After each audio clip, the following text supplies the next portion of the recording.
Hello students, welcome to IGNOU Hindi classes. I hope आप सभी अच्छे होंगे। तो इस वीडियो में हम BHDC 102 के जो इम्पॉर्टेंट क्वेश्चंस हैं आपके एग्ज़ाम्स के लिए वो करने वाले हैं। ठीक है, तो सबसे पहले हम ना इसका जो क्वेश्चन पेपर है वो देखेंगे। ये मैंने आपका जून 2024 सेशन का जो एग्ज़ाम हुआ था उसी का क्वेश्चन पेपर लिया है। ठीक है, और इसका कोड है BHDC 102 और नाम है इसका हिंदी साहित्य का इतिहास आधुनिक काल तक।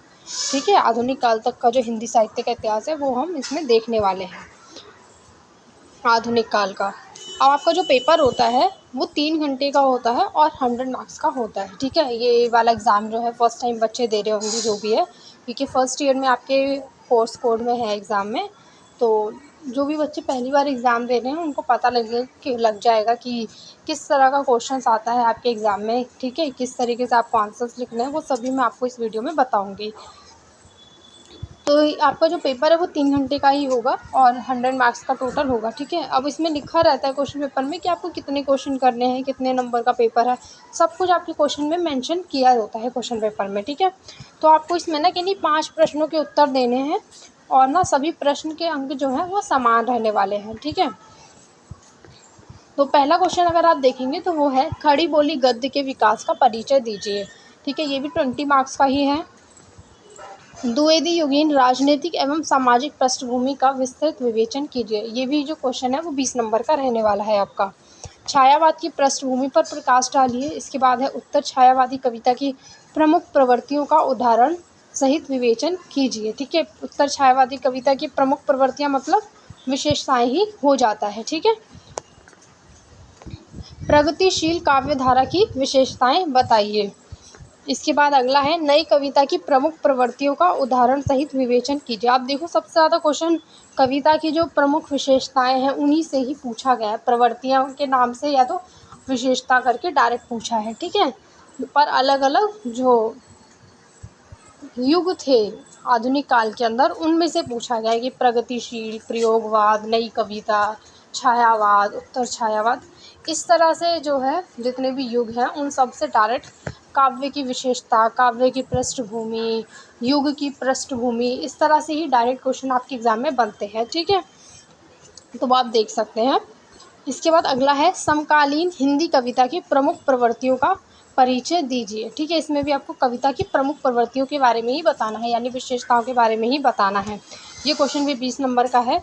इसके बाद अगला है नई कहानी के स्वरूप और विकास का विवेचन कीजिए। ठीक है, जो नई कहानी थी उसका स्वरूप बताना है आपको, फिर उसका विकास किस तरह से हुआ उसके बारे में भी बताएंगे इसमें। ठीक है, तो ये क्वेश्चन भी आपका 20 नंबर का होगा। इसके बाद एक क्वेश्चन आएगा लास्ट में आपका शॉर्ट नोट्स वाला, जो टिप्पणी वाला जो क्वेश्चन होता है वो। ठीक है, अब टिप्पणी में ना आपको 4 ऑप्शन दिए जाएंगे, उनमें से किन्हीं 2 पर आपको टिप्पणी लिखनी होगी। ठीक है, तो पहला अगर आप देखेंगे तो वो है जयशंकर प्रसाद के बारे में आपको बताना होगा। दूसरा है प्रगतिवाद की देन क्या थी, ठीक है, वो बताएंगे आप। तीसरा है समस्या जो नाटक है उसके बारे में आपको बताना है। इसके बाद छायावादी काव्य की भाषा के बारे में बताएंगे। तो ये 4 आपको ऑप्शन दिए गए हैं। ठीक है, टिप्पणी के लिए इन चारों में से जो भी आपको 2 आते हो वो करो, उनके आंसर्स दो।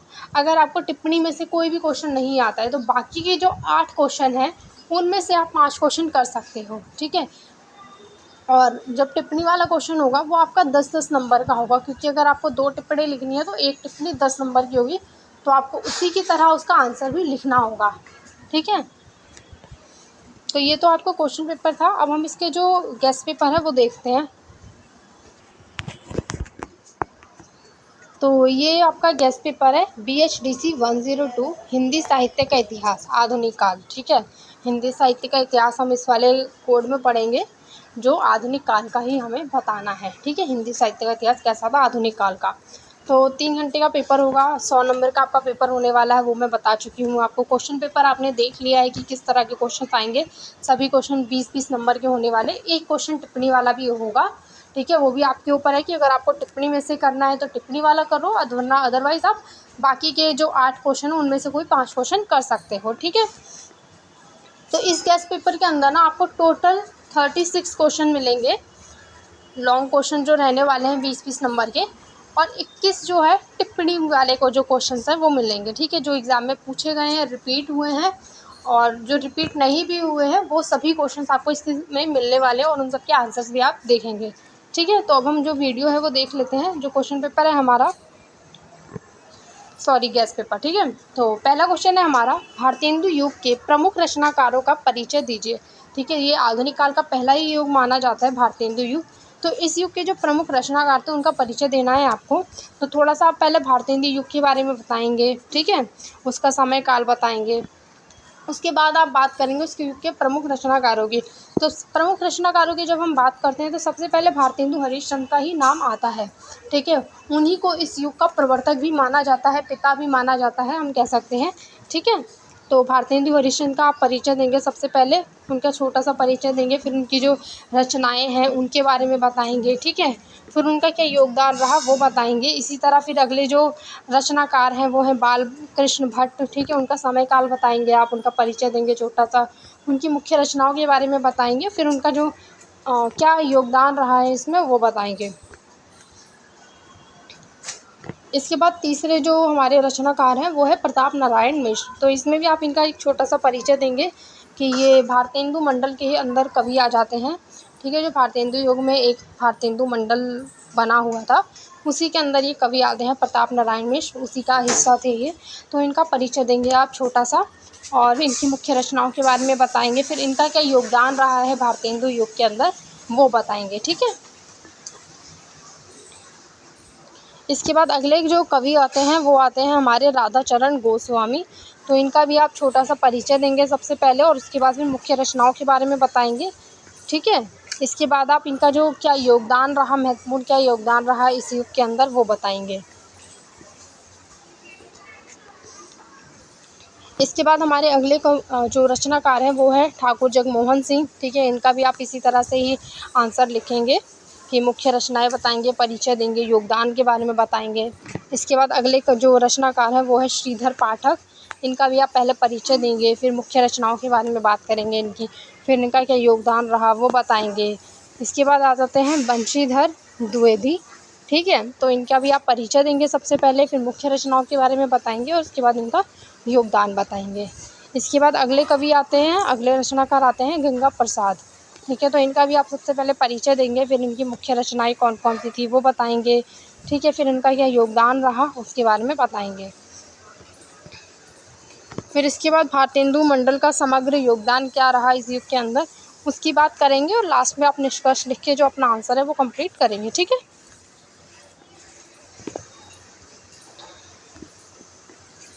इसके बाद अगला जो क्वेश्चन है हमारा, भारतेंदु युगीन गद्य साहित्य पर प्रकाश डालिए। ये वाला जो क्वेश्चन है वो रिपीट हुआ है आपका एग्जाम में, एक बार रिपीट हुआ है। ठीक है, इसके आगे एक स्टार है, मतलब ये एक बार रिपीट हुआ है। तो इसमें भी सबसे पहले आप भारतेंदु युग के बारे में बताएंगे, उसका थोड़ा सा परिचय देंगे। ठीक है, उसके बाद फिर हम बात करेंगे इसमें भारतेंदु युग में जो गद्य साहित्य था उसकी पृष्ठभूमि कैसी थी, उसकी पृष्ठभूमि के बारे में बताएंगे आप। ठीक है, फिर गद्य साहित्य की जो प्रमुख विधाएं रही हैं उनके बारे में बताएंगे। जैसे सबसे पहले निबंध साहित्य की हमने अगर बात करते हैं तो निबंध साहित्य का परिचय देंगे आप। ठीक है, फिर प्रमुख निबंधकार कौन कौन से रहे हैं उनके बारे में बताएंगे। जैसे बालकृष्ण भट्ट हैं, भारतेंदु हरिश्चंद्र हैं, प्रताप नारायण मिश्र हैं, ये क्या है इस युग के प्रमुख निबंधकार या गद्यकार भी रहे हैं। ठीक है, निबंधकार हम कहेंगे कि ये प्रमुख निबंधकार रहे हैं।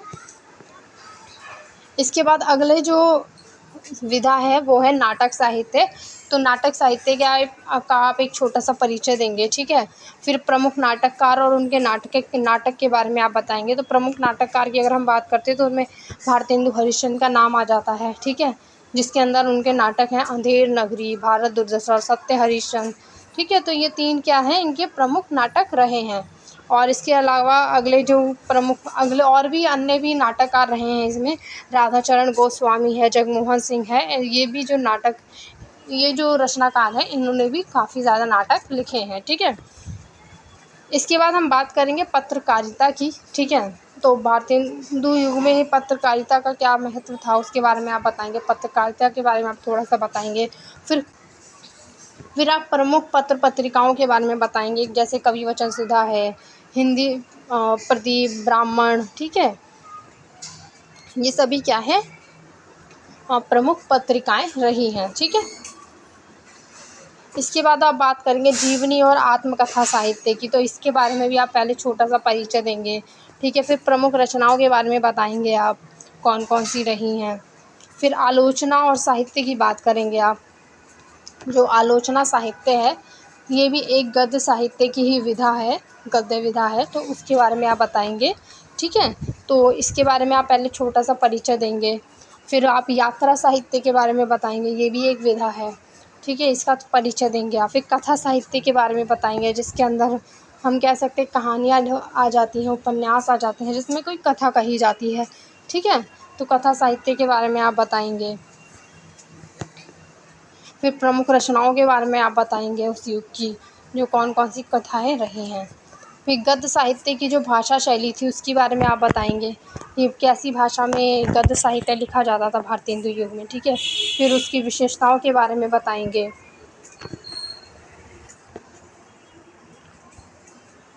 इसके बाद लास्ट में यहाँ पर भारतेंदु युग के जो प्रमुख गद्य साहित्यकार थे, उनका संक्षिप्त में परिचय दिया गया है, ठीक है। उनके लेखक का नाम दिया है, उनका क्या प्रमुख योगदान रहा किस-किस साहित्य विधा में, वो बताया है। जैसे भारतेंदु हरिश्चंद्र का देखें तो उन्होंने निबंध, नाटक, पत्रकारिता, यात्रा साहित्य में इनका क्या ही था, योगदान रहा था। बालकृष्ण भट्ट का गंभीर निबंध लेखन, संपादन कार्य और उपन्यास में इनका योगदान रहा। प्रताप नारायण मिश्र की अगर हम बात करें तो उन्होंने हास्य व्यंग्य लेखन लिखा, ब्राह्मण पत्रिका का संपादन किया, ठीक है, तो इसमें इनका महत्वपूर्ण योगदान रहा। इसी तरह राधाचरण गोस्वामी का आप देख सकते हैं, जगमोहन सिंह का भी आप देख सकते हैं, ठीक है। इसके बाद है भारतेंदु युगीन गद्य साहित्य की विशेषताओं के बारे में आप बताएंगे, उस युग की गद्य की क्या-क्या विशेषताएं रही थी गद्य साहित्य की, ठीक है। इसके बाद लास्ट में आप निष्कर्ष लिख के जो अपना आंसर है वो कंप्लीट कर देंगे। इसके बाद तीसरा क्वेश्चन है, भारतेंदु युगीन कविता की प्रमुख प्रवृत्तियों का विवेचन कीजिए, ठीक है। जो भारतेंदु युग की जो प्रमुख कविताएं थी, भारतेंदु युग में जो कविताएं लिखी जाती थी, उनकी प्रमुख प्रवृत्तियां यानी विशेषताएं क्या क्या रही, उनके बारे में आप बताएंगे। और ये क्वेश्चन भी आपको एग्जाम में एक बार रिपीट हुआ है, ठीक है, तो इसके आगे भी 1 स्टार लगाओ, ये एग्जैक्ट क्वेश्चन एग्जाम में पूछा गया है। तो इसका जब आप आंसर लिखेंगे तो उसमें भी आप सबसे पहले भारतेंदु युग के बारे में बताएंगे, उसका थोड़ा परिचय देंगे, ठीक है। उसके बाद प्रमुख प्रवृत्तियों की बात करेंगे आप बाद में। तो पहले सबसे पहले अगर हम इनकी प्रमुख प्रवृत्तियों की बात करें, कविता की प्रमुख प्रवृत्तियों की, तो सबसे पहले उसमें देशभक्ति भावना की प्रधानता हमें देखने को मिलती है, तो उसके बारे में आप बताएंगे, उदाहरण लिखेंगे, उसकी क्या विशेषताएँ थी उसके बारे में बताएंगे, ठीक है। इसके बाद दूसरी विशेषता आ जाती है, ये दूसरी प्रवृत्ति हम कहें तो सामाजिक जागरण और सुधार की प्रवृत्ति हमें देखने को मिलती है, ठीक है। तो उसके बारे में आप बताएंगे, उदाहरण लिखेंगे और फिर विशेषता लिख के अपना आंसर ये लिखेंगे। तीसरी विशेषता आ जाती है धार्मिक भावना और भक्ति चेतना हमें देखने को मिलती है, ठीक है। इसके बाद आते हैं, इसके बारे में आप थोड़ा सा बताएंगे, फिर इसकी विशेषता के बारे में बताएंगे और उदाहरण लिखेंगे। इसके बाद अगली जो विशेषता है वो है नारी जागरण और सम्मान की प्रवृत्ति, ठीक है। तो इसके बारे में आप थोड़ा सा परिचय देंगे, उदाहरण लिखेंगे, फिर इसकी जो विशेषताएं थी उनके बारे में बात करेंगे। फिर अगली जो विशेषता आती है वो है यथार्थवाद की प्रवृत्ति हमें देखने को मिलती है, तो उसके बारे में आप बताएंगे, उसका परिचय देंगे, उदाहरण लिखेंगे, फिर इसकी क्या विशेषताएं थी उनके बारे में बात करेंगे आप, ठीक है। इसके बाद अगली विशेषता आती है हास्य और व्यंग्य की प्रवृत्ति, ठीक है। तो हास्य और व्यंग्य की प्रवृत्ति भी इनकी कविताओं में, भारतेंदु युग की जो कविताएं हैं उनमें हमें देखने को मिलती है, तो वो बताएंगे आप, तो उसका परिचय देंगे आप। फिर प्रमुख रचनाकार कौन कौन से रहे हैं, उदाहरण कौन आप देंगे, कौन किसमें हमें हास्य व्यंग्य की प्रवृत्ति किन काव्य में हमें देखने को मिलती है, तो वो बताएंगे आप, ठीक है।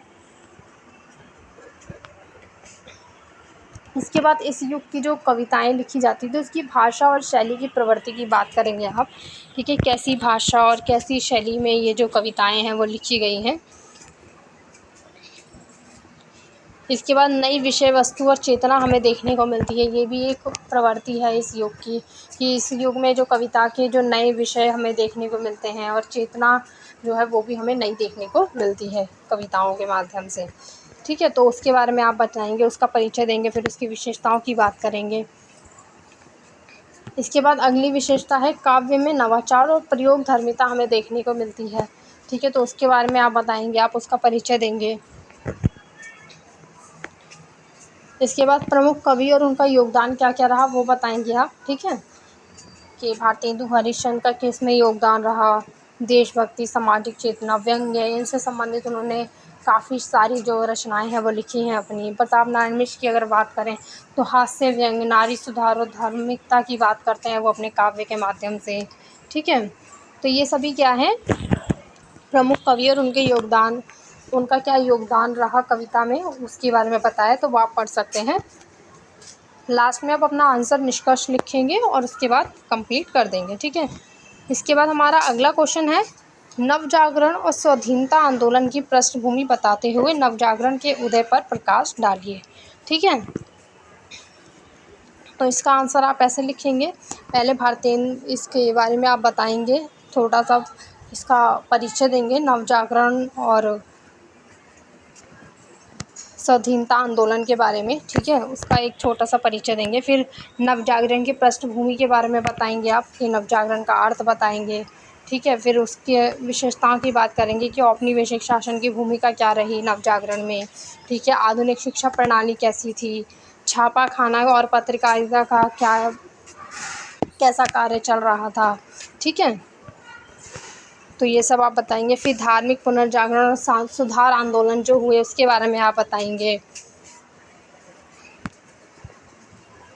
फिर नवजागरण का स्वरूप और उनकी जो प्रमुख विशेषताएं हैं उनकी बात करेंगे आप, जिसके अंदर आ जाता है नवजागरण का स्वरूप के बारे में आप छोटा सा परिचय देंगे। फिर जो इनकी प्रमुख विशेषताएं थी वो बताएंगे, जैसे हमें सामाजिक चेतना इसमें देखने को मिलती है, सामाजिक चेतना की बात करते हैं, धार्मिक पुनर्व्याख्या की बात करते हैं, ठीक है। फिर राष्ट्रवाद की भावना जो है वो हमें देखने को मिलती है इसमें। इसके अलावा साहित्यिक नवजागरण जो है वो देखने को मिलता है। इसके बाद तीसरा आ जाता है स्वाधीनता आंदोलन की पृष्ठभूमि कैसी थी वो बताएंगे आप, ठीक है। अभी हमने नवजागरण की पृष्ठभूमि की बात करी, अब हम स्वाधीनता आंदोलन की जो पृष्ठभूमि थी वो देखेंगे, उसके बारे में बताएंगे। तो 1857 की क्रांति के बारे में आप सबसे पहले बताएंगे इसमें, ठीक है। फिर भारतीय राष्ट्रीय कांग्रेस का जो गठन हुआ था 1885 में उसके बारे में बताएंगे। प्रेस और शिक्षा का क्या प्रभाव रहा इसमें उसके बारे में बताएंगे, ठीक है। नवजागरण और स्वाधीनता आंदोलन का क्या संबंध है दोनों का वो बताते हुए आप इसका अपना आंसर लिखेंगे, कि पहले इसमें थोड़ा सा परिचय देंगे, फिर नवजागरण और स्वाधीनता आंदोलन का क्या संबंध रहा उसके बारे में बताएंगे। तो पहला आ जाता है मानव अधिकार, स्वतंत्रता का जो बोध है वो हमें देखने को मिलता है, ठीक है, इन दोनों से के माध्यम से।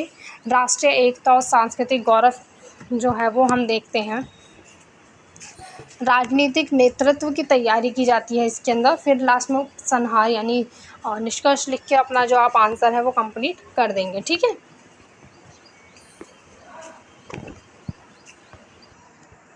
इसके बाद अगला क्वेश्चन है, नवजागरण के उदय की परिस्थितियों पर प्रकाश डालिए, ठीक है। तो जो नवजागरण था, आधुनिक काल में जो नवजागरण आता है तो उसका जो उदय हुआ था तो उसके उदय के समय क्या कैसी परिस्थितियां थी उनके बारे में आपको बताना है, ठीक है। ये वाला जो क्वेश्चन है वो 2 बार एग्जाम में रिपीट हुआ है आपके, ठीक है।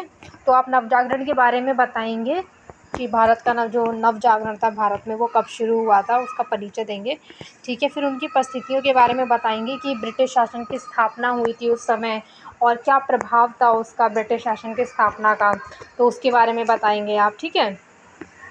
फिर इसके बाद आधुनिक शिक्षा प्रणाली का आरंभ जो हुआ था वो बताएंगे।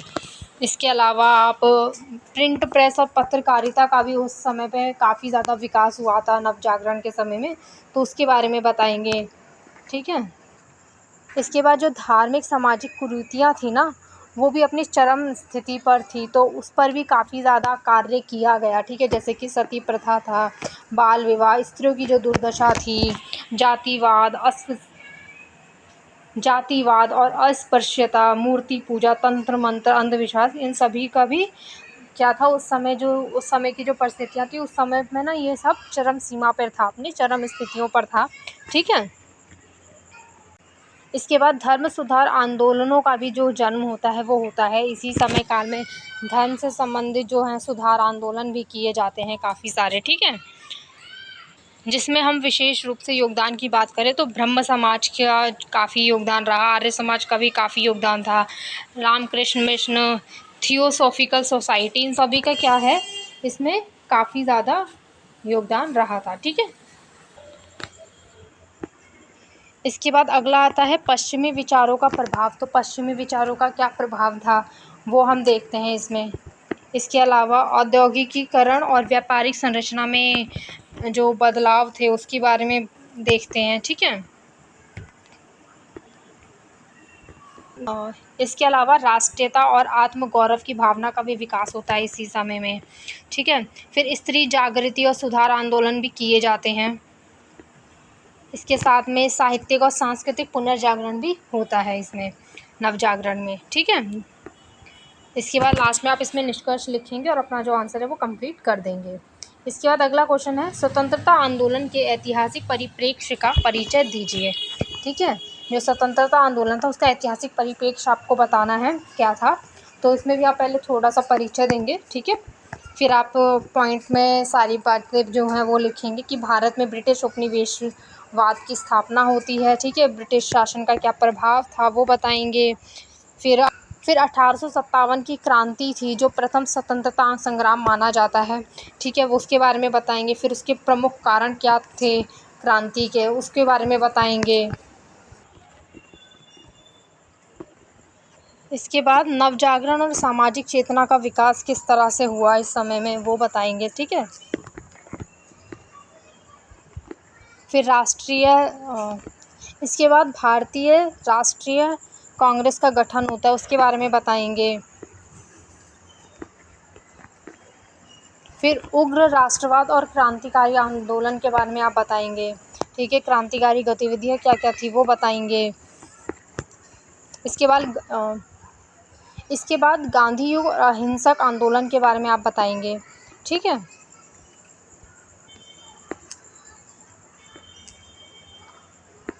फिर जो द्वितीय विश्व युद्ध हुआ था और भारत छोड़ो आंदोलन हुआ था उसके बारे में बताएंगे आप। फिर विभाजन और स्वतंत्रता के बारे में बात करेंगे। इसके बाद लास्ट में आप स्वतंत्रता आंदोलन के विविध आयाम कौन कौन से थे वो बताएंगे, ठीक है। और फिर निष्कर्ष लिख के, उपसंहार लिख के अपना जो आंसर है वो कंप्लीट कर देंगे, ठीक है। इसके बाद अगला है द्विवेदी युग के प्रमुख कवियों का परिचय दीजिए, ठीक है। जो द्विवेदी युग था उसके प्रमुख कवि जो थे उनके बारे में आपको बताना है, ठीक है। तो उनका परिचय देना, तो सबसे पहले आप द्विवेदी युग के बारे में बताएंगे। द्विवेदी युग के बारे में आप बात करेंगे ठीक है, उसका परिचय देंगे।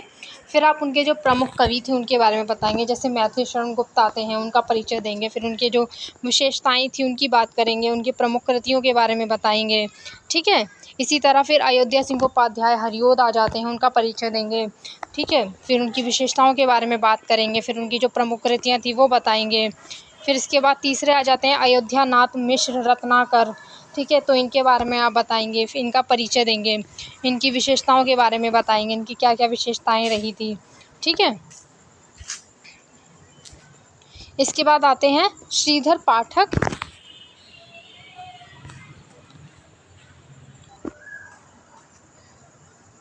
इनका भी आप परिचय देंगे, इनकी विशेषताओं के बारे में बताएंगे, फिर इनकी जो प्रमुख कृतियाँ थी वो बताएंगे, ठीक है। इसके बाद अगले कवि आते हैं बालकृष्ण भट्ट, इनके बारे में परिचय देंगे आप, इनका परिचय बताएंगे, फिर इनकी विशेषताओं के बारे में बात करेंगे, फिर इनकी जो प्रमुख कृतियाँ थी वो बताएंगे, ठीक है। फिर इसके बाद अगले जो कवि हैं वो है भगवत शरण उपाध्याय रुद्र, ठीक है। तो इनका परिचय देंगे आप, इनकी विशेषताओं के बारे में बताएंगे, फिर इनकी प्रमुख कृतियाँ कौन कौन सी थी वो बताएंगे। इसके बाद आते हैं ठाकुर जगमोहन सिंह, ठीक है। तो इनका परिचय देंगे, फिर इनकी विशेषताओं के बारे में बात करेंगे, इनकी जो प्रमुख कृतियाँ थी वो बताएंगे। फिर द्विवेदी युगीन काव्य की जो विशेषताएं कौन कौन सी रही हैं वो बताएंगे, जिसमें आप भाषा की बात कर देंगे, विषय वस्तु बता देंगे, शैली बता देंगे, रचना का उद्देश्य क्या था वो बताएंगे, और लास्ट में निष्कर्ष लिख के अपना जो आंसर है वो कंप्लीट कर देंगे, ठीक है। इसके बाद अगला क्वेश्चन है द्विवेदी युगीन हिंदी साहित्य की पृष्ठभूमि पर प्रकाश डालिए, ठीक है। जो द्विवेदी युग था हिंदी साहित्य है, द्विवेदी युगीन हिंदी साहित्य है, उसकी पृष्ठभूमि क्या थी, उसकी पृष्ठभूमि के बारे में आप बताएंगे। परिस्थिति भी कह सकते हैं, पृष्ठभूमि भी कह सकते हैं, एग्जाम में परिस्थितियाँ के नाम से भी पूछ सकता है, ठीक है। तो सबसे पहले आप इसमें इसका परिचय देंगे पूरा, फिर इसकी ऐतिहासिक पृष्ठभूमि की बात करेंगे कि ब्रिटिश शासन और उसका प्रभाव किस तरह का रहा था द्विवेदी युग में, ठीक है।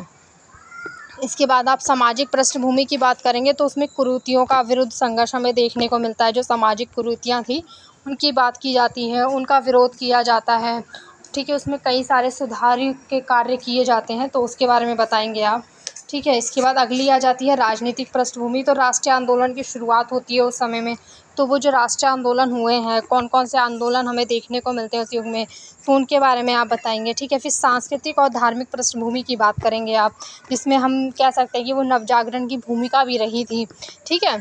तो सांस्कृतिक और धार्मिक पृष्ठभूमि के बारे में आप बताएँगे इसमें। फिर भाषा और साहित्य की स्थिति कैसी थी वो बताएँगे कि कैसी भाषा में लिखा गया है, साहित्य कैसा था, साहित्य की स्थिति कैसी थी, ठीक है, ये सब बताएँगे। इसके बाद सरस्वती पत्रिका का क्या प्रभाव रहा, क्योंकि द्विवेदी युग में जो महावीर प्रसाद द्विवेदी थे, उन्होंने ही ना सरस्वती पत्रिका को का जो संपादन था वो किया था, ठीक है। उन्हीं के द्वारा संपादन किया गया था, तो उन्होंने ही उसका कार्यभार जो था वो सँभाला था सरस्वती पत्रिका का। तो सरस्वती पत्रिका का क्या प्रभाव रहा द्विवेदी युग में, तो उसके बारे में आप बताएँगे, ठीक है। इसके बाद आचार्य महावीर प्रसाद द्विवेदी की क्या भूमिका रही इस युग में, उसके बारे में आप बताएँगे।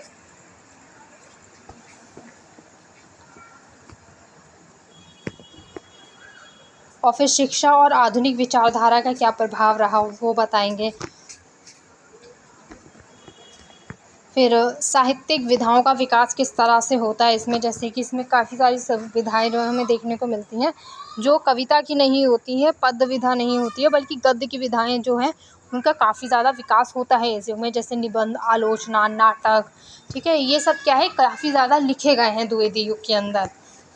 फिर इन लास्ट में आप इन सभी का एक निष्कर्ष लिखेंगे और अपना आंसर कंप्लीट करेंगे, ठीक है। इसके बाद अगला क्वेश्चन है, द्विवेदी युगीन साहित्य की प्रमुख प्रवृत्तियों की उदाहरण सहित चर्चा कीजिए, ठीक है। द्विवेदी युगीन साहित्य जो था, द्विवेदी युग जो था, उसके साहित्य की क्या प्रमुख विशेषताएं थी, क्या प्रवृत्तियां थी साहित्य की, वो बताएंगे आप, ठीक है। तो उसमें आप द्विवेदी युग का पहले छोटा सा परिचय देंगे सबसे पहले, उसके बाद आप इनकी जो विशेषताएं की थी, जो प्रवृत्तियां थी वो बताएंगे। तो पहली प्रवृत्ति आती है नैतिकता और उपदेशात्मक प्रवृत्ति, ठीक है। इसमें जो अधिकतर जो रचनाएं हैं, जो साहित्य है वो लिखा गया, जिसमें हमें कहीं ना कहीं नैतिकता का भाव हमें देखने को मिलता है, जिसमें कोई ना कोई एक उपदेश हमें देखने को मिलता है, कहानियों में, कथाओं में, जो साहित्य लिखा गया उसमें, कविता में, ठीक है। वो उपदेशात्मक जो रचनाएं लिखी जाती थी इस युग में, ठीक है। तो वो आप उदाहरण दे के लिखेंगे, ठीक है। इसके बाद राष्ट्र प्रेम और देशभक्ति की भावना हमें देखने को मिलती है, क्योंकि अंग्रेज़ों का शासन था हमारे देश पे, तो जाहिर सी बात है कि राष्ट्र प्रेम और देशभक्ति की भावना जो थी वो हर एक व्यक्ति के अंदर पनप रही थी, ठीक है। और ये देश भावना जगाने का काम, राष्ट्र प्रेम का जगाने का काम क्या किया था, सारे कवियों ने ही मिलकर किया था जनता के अंदर, ठीक है, ताकि जनता के अंदर वो राष्ट्र प्रेम और देश प्रेम की जो भावना है वो आए, देशभक्ति की भावना आए। तो वो सभी उन्होंने अपने साहित्य के माध्यम से ही किया था, और काफ़ी सारा जो रचनाएं हैं, साहित्य है, वो देश प्रेम, राष्ट्र प्रेम से ही जुड़ा हुआ हमें भरा हुआ मिलता है, ठीक है।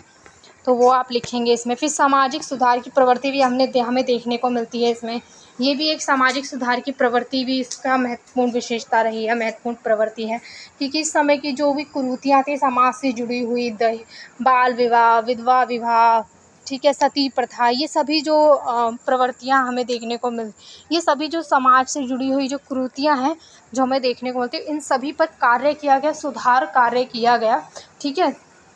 रचनाओं में भी, साहित्य में भी हमें वो जो कार्य है, वो जो भावनाएं हैं वो देखने को मिलती हैं इन सब से जुड़ी हुई, तो वो आप बताएंगे इसके अंदर। इसके अलावा पौराणिक एवं ऐतिहासिक विषयों की पुनः व्याख्या हुई, ठीक है। जो पौराणिक और ऐतिहासिक विषय थे, जो कथाएं रही हैं, उन पर अधिकतर जो है ज़्यादातर रचनाएं दोबारा से लिखी गई, ठीक है। जैसे अगर हम मैथिली शरण गुप्त की ही बात कर ले, तो उन्होंने उर्मिला लिखा है, साकेत लिखा है, ठीक है, यशोधरा लिखा है। ये सभी क्या है, पुरानी कथाओं से ही उन्होंने अपनी जो रचनाएं हैं लिखी हैं, ठीक है। जो पुरानी कथाएं हैं उन्हीं में से उन्होंने एक कथा ले ली है या कोई पात्र ले लिया है, उससे जुड़ा हुआ उन्होंने वो पूरा साहित्य है, जो काव्य है, जो खंड है, ठीक है, वो सब उन्होंने रचा है। इसमें उदाहरण में भी दिया है कि गुप्त जी का जो मैथिली शरण गुप्त है, उनका साकेत देख सकते हैं, हरियोध जो है उनका प्रिय प्रवास देख सकते हैं हम, रत्नाकर की जो रणभूमि है रचना, उसके बारे में हम देख सकते हैं, ठीक है। इन सभी में क्या है, पूरा ना दोबारा से ही वो जो पौराणिक कथाएं हैं वो हमें देखने को मिलती है। ठीक है। इसके बाद खड़ी बोली का प्रयोग और भाषा शुद्धिकरण हुआ द्विवेदी युग में। महत्वपूर्ण ये है कि भाषा का शुद्धिकरण की अगर जब हम बात करते हैं तो वो द्विवेदी युग में ही होती है। ठीक है। द्विवेदी युग में जो महावीर प्रसाद द्विवेदी हैं उन्होंने ही भाषा को परिमार्जित करने का कार्य किया था, उसको सुधारने का कार्य जो है, जो श्रेय है वो सब हम अगर देते हैं तो वो महावीर प्रसाद द्विवेदी जी को ही देते हैं। ठीक है। उनका ही श्रेय है इसमें, उनका काफ़ी ज़्यादा योगदान रहा है द्विवेदी जी का भाषा को परिमार्जित करने का, उसे सुधारने का। खड़ी बोली में अधिकतर जो रचनाएं लिखी जाती थी, जो सरस्वती पत्रिका का जब संपादन करते थे द्विवेदी जी, तो उनके पास जो भी रचनाएं आती थी, कथाएं आती थी, कविताएं आती थी, जो भी आता था वो उसको एक बार खुद पहले पढ़ते थे, देखते थे कहीं उसमें कोई त्रुटि तो नहीं है, भाषा में या किसी शैली में कोई त्रुटि तो नहीं है। तो वो अगर कुछ त्रुटियां होती थी तो वो उसको ठीक करते थे।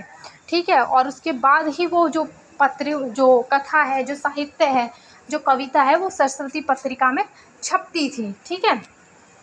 तो आप देख सकते हैं कि खड़ी बोली में ही अधिकतर रचनाएं लिखी गई इस युग में और भाषा का शुद्धिकरण किया गया, और इसका जो श्रेय है वो महावीर प्रसाद द्विवेदी को जाता है। मैंने आपको काफ़ी सारी चीज़ें ऐसे शॉर्ट में बता रही हूँ ताकि आपको याद रहे। ठीक है। बाकी सब आपको खुद से ही इसके अंदर पढ़ना होगा, क्योंकि मैं पढ़कर नहीं बताने वाली हूँ एक एक चीज़ डिटेल में। मैं शॉर्ट में ही जितना बता सकती हूँ वो बता रही हूँ ताकि आप उसको अच्छे से एक्सप्लेन कर पाएँ खुद को। ठीक है। आप कुछ पॉइंट याद कर लो कि कैसे कैसे पॉइंट्स हैं, और उन पॉइंट पर ही आपको अपना पूरा आंसर लिखना होगा।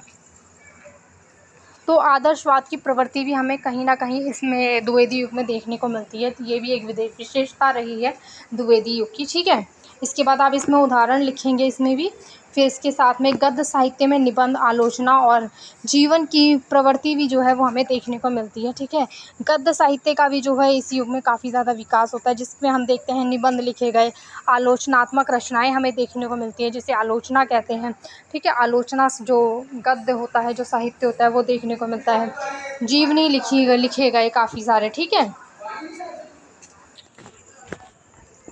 तो इसमें भी आप देख सकते हैं। ठीक है। इसमें भी आप उदाहरण लिखेंगे। और इसके बाद अगला है साहित्य को समाज उपयोगी बनाने की प्रवृत्ति। जो साहित्य था उसको ना समाज उपयोगी बनाने का भी कार्य किया गया है इसमें। ठीक है। अपने साहित्य को। ठीक है। तो जो द्विवेदी युग में जो भी साहित्य लिखा गया था वो सिर्फ मनोरंजन के लिए नहीं लिखा गया था। ठीक है। उनका जितने भी रचनाकार थे, जितने साहित्यकार थे, उनका एक उद्देश्य और भी था। केवल मनोरंजन करना नहीं था, उनका उद्देश्य था कि समाज के काम आए उनकी रचनाएं। ठीक है। अगर कोई व्यक्ति, कोई पाठक अगर वो पढ़ रहा है तो वो उससे कुछ सीखे, उसके उपयोग में आए वो सारी चीज़ें। ठीक है। समाज सेवा के लिए ये जो रचनाएं हैं वो लिखी गई, लोक कल्याण के लिए जो रचनाएं हैं वो लिखी गई थी। ठीक है। वो सिर्फ मनोरंजन तक सीमित नहीं था। ठीक है। इसके बाद छंदबद्धता और पारंपरिकता की प्रवृत्ति भी हमें कहीं ना कहीं इसमें युग में देखने को मिलती है। ठीक है। इसके बाद आप इसमें भी उदाहरण लिखेंगे और लास्ट में आप निष्कर्ष लिखेंगे, उपसंहार लिख के जो अपना आंसर है वो कंप्लीट कर देंगे। ठीक है। इसके बाद अगला क्वेश्चन है, द्विवेदी युगीन राजनीतिक एवं सामाजिक पृष्ठभूमि का विस्तृत विवेचन कीजिए। ठीक है। तो द्विवेदी युग में जो राजनीतिक एवं सामाजिक पृष्ठभूमि था उसके बारे में आपको अच्छे से बताना है। तो सबसे पहले आप द्विवेदी युग के बारे में बताएंगे, उसका परिचय देंगे, फिर उसकी जो राजनीतिक पृष्ठभूमि थी वो बताएंगे, जिसमें हम ब्रिटिश शासन की जो नीतियाँ थी और उसका क्या प्रभाव रहा उसकी बात करते हैं। ठीक है। इसके बाद भारतीय राष्ट्रीय कांग्रेस और स्वतंत्रता की जो शुरुआत हुई थी उसके बारे में आप बताते हैं इसमें। ठीक है। उसका क्या प्रभाव रहा, साहित्यिक प्रभाव क्या था वो बताएंगे। फिर काल विभाजन और बंग भंग आंदोलन की बात करेंगे, आप उसके बारे में बताएंगे। फिर शिक्षा और पत्रकारिता का कैसे विकास हुआ वो बताएंगे। ठीक है। इसके बाद आप बात करेंगे इसके बाद आप बात करेंगे सामाजिक पृष्ठभूमि की। ठीक है। तो समाज में किस तरह की परिस्थितियाँ थी, कैसी पृष्ठभूमि थी वो बताएंगे। तो सबसे पहले आ जाता है सामाजिक कुरीतियों का सुधार आंदोलन किया गया। ठीक है। जो समाज में बुराइयाँ थी, रूढ़िबद्धता जो थी, कुरीतियाँ जो थी, उनको देखा गया, समझा गया, फिर उनको सुधार भी किया गया, उन सभी कुरीतियों को सुधारने का भी कार्य किया गया। तो सुधार आंदोलन भी हमें देखने को मिलता है इसमें। ठीक है। फिर सुधार आंदोलनों का क्या प्रभाव रहा वो आप बताएंगे इसमें। फिर महिला जागरण जो है वो हमें देखने को मिलता है, ठीक है। इसके बाद जाति व्यवस्था और सामाजिक समानता की बात करते हैं इनके इसमें हम। फिर ग्रामीण जीवन और आर्थिक समस्याएं कौन कौन सी थी वो बताएंगे आप, ठीक है। इसका क्या प्रभाव रहा उसके बारे में बात करेंगे। फिर सांस्कृतिक और धार्मिक पुनर्जागरण की बात करेंगे आप, ठीक है। फिर भारतीय संस्कृति का जो पुनरुत्थान होता है इसके अंदर। फिर धर्म का विवेचन और संत परंपरा का जो सम्मान है वो भी हमें देखने को मिलता है। ये सब बताएंगे आप। उसके बाद लास्ट में निष्कर्ष लिखेंगे और अपना आंसर ये कंप्लीट कर देंगे, ठीक है। इसके बाद अगला क्वेश्चन है, द्विवेदी युग के गद्य साहित्यकारों का परिचय दीजिए, ठीक है। तो द्विवेदी युग के जो गद्य साहित्यकार हैं उनके बारे में बताना है, उनका परिचय देना है आपको। तो सबसे पहले आप द्विवेदी युग के बारे में थोड़ा सा बताएंगे, फिर जो प्रमुख गद्य साहित्यकार रहे हैं, ठीक है, उनके बारे में आप बताएंगे। जैसे पहले आ जाते हैं आचार्य महावीर प्रसाद द्विवेदी, ठीक है, उनके बारे में आप थोड़ा सा परिचय देंगे। फिर उनका मुख्य योगदान क्या रहा गद्य साहित्य के अंदर वो बताएंगे। फिर दूसरे कवि आते हैं बाल मुकुंद गुप्त, ठीक है, इनका परिचय देंगे। फिर इनकी मुख्य विशेषताओं की बात करेंगे।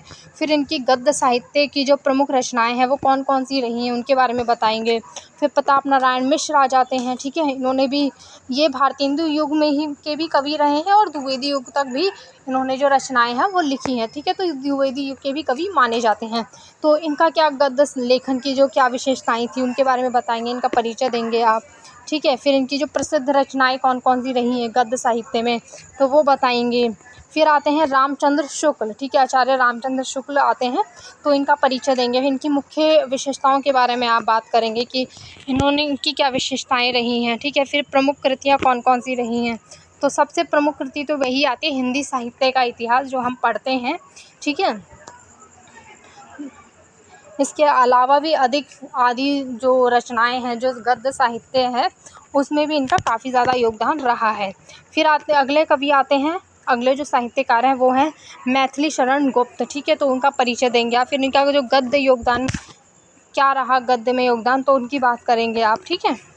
फिर आते हैं अगले गोपाल राम गहमरी, ठीक है, तो उनका परिचय देंगे, उनका मुख्य योगदान क्या रहा वो बताएंगे।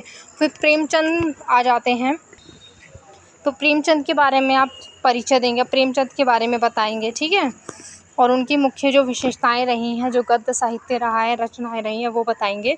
फिर आते हैं राजा लक्ष्मण सिंह, तो इनके बारे में आप बताएंगे, उनका परिचय देंगे, फिर इनकी मुख्य विशेषताओं की बात करेंगे।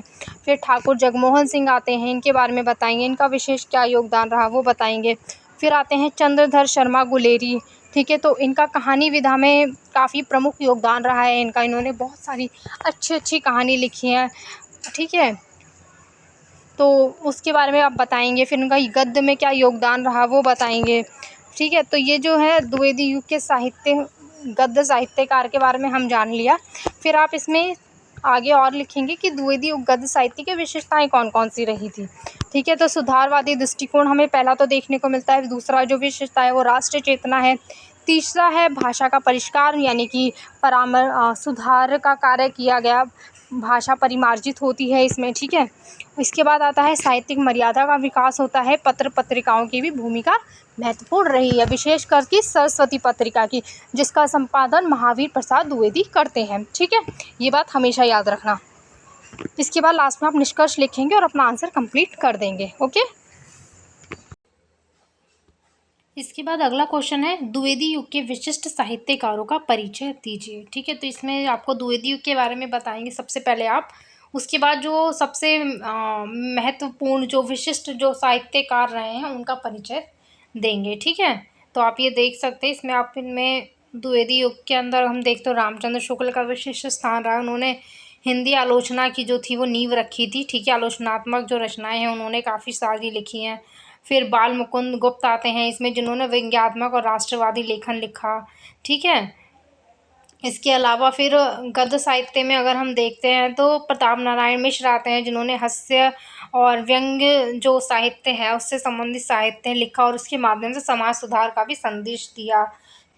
इसके अलावा चंद्रधर शर्मा गुलेरी का भी जो नाम है वो काफ़ी उल्लेखनीय रहा है, ठीक है, उनकी एक कहानी है उसने कहा था, वो ना हिंदी की पहली आधुनिक कहानी भी मानी जाती है, ठीक है। इसके अलावा अन्य और भी काफ़ी सारे साहित्यकार रहे हैं, जैसे राधा चरण गोस्वामी, ठाकुर जगमोहन कन्हैया लाल, मणिकलाल मुंशी, श्याम सुंदर दास आदि अन्य और भी काफ़ी सारे साहित्यकार हैं। उनके बारे में आप इसमें विशेषताएं उनके बारे में परिचय देंगे। ठीक है। इसके बाद अगला क्वेश्चन है, उत्तर छायावादी कविता की प्रमुख प्रवृत्तियों का उदाहरण सहित विवेचन कीजिए। ठीक है। जो उत्तर छायावादी कविता थी उनकी प्रमुख प्रवृत्तियों के बारे में बताना है, यानी विशेषताओं के बारे में आपको बताना है उदाहरण के साथ। या यही क्वेश्चन जो है एक बार रिपीट हुआ है आपके एग्जाम में सेम ऐसे ही, और दूसरी तरीके से भी पूछा गया है, जैसे उत्तर छायावादी काव्य की विशेषताएं बताइए। ठीक है। तो ये आप देख सकते हैं कि ये अब हम कहें तो ये 3 बार क्वेश्चन आया है आपके एग्जाम में। ठीक है। जो फर्स्ट लिखा हुआ है क्वेश्चन, उत्तर छायावादी कविता की प्रमुख प्रवृत्तियों को उदाहरण सहित विवेचन कीजिए, ये एग्जैक्ट सेम क्वेश्चन एक बार रिपीट हुआ एग्जाम में। और दूसरा क्वेश्चन है यही जो क्वेश्चन है वो पूछा गया है दूसरे तरह से कि उत्तर छायावादी काव्य की विशेषताएं बताइए। ठीक है। दोनों में आंसर आप एक ही लिखेंगे। तो आप देख सकते हैं, अगर हम कहें तो ये 3 बार एग्जाम में आ चुका है। ठीक है। तो इसमें आप सबसे पहले छायावाद के बाद जो हिंदी साहित्य में कविता का जो युग आता है उसे उत्तर छायावादी युग कहते हैं। ठीक है। और इसका जो कालखंड रहता है वो 1936 से 1950 तक भी माना जाता है, तो उसका परिचय देंगे आप। ठीक है। और इसका जो प्रमुख केंद्र क्या था छायावाद का जो था, तो उसके बारे में बताएंगे। फिर इसकी जो प्रवृत्तियां रही हैं, इसमें हमें काफ़ी सारी नई प्रवृत्तियां देखने को मिलती हैं, तो वो प्रवृत्तियों के बारे में बताएंगे। जैसे सामाजिक और यथार्थ की अभिव्यक्ति हमें देखने को मिलती है इसमें। ठीक है। इसके साथ में प्रगतिवादी चेतना और मार्क्सवादी जो दृष्टिकोण है वो भी हमें देखने को मिलता है कविता के अंदर। इसके अलावा फिर राष्ट्रीयता और स्वतंत्रता संग्राम से जुड़ी जो चेतना है वो भी हमें देखने को मिलती है, उसका आप उदाहरण लिखेंगे इसमें। इसके अलावा ग्राम्य जीवन और श्रमशील वर्ग का भी जो चित्रण है वो भी हमें काफ़ी हद तक देखने को मिलता है। ठीक है। इसके अलावा भाषा और शैली की में जो यथार्थ की सरलता है वो भी हमें देखने को मिलती है। इसके अलावा इसमें भी आप उदाहरण लिखेंगे। इसके साथ फिर लोक जीवन और लोक संस्कृति की जो प्रतिष्ठा है वो भी हमें देखने को मिलती है, ये भी एक प्रवृत्ति रही है। ठीक है। छायावादी काव्य उत्तर छायावादी काव्य की। और सौंदर्य का यथार्थ दृष्टिकोण हमें देखने को मिलता है इसमें। व्यक्तिवाद से समाजवाद की और का जो भाव है वो हमें देखने को मिलता है। ठीक है।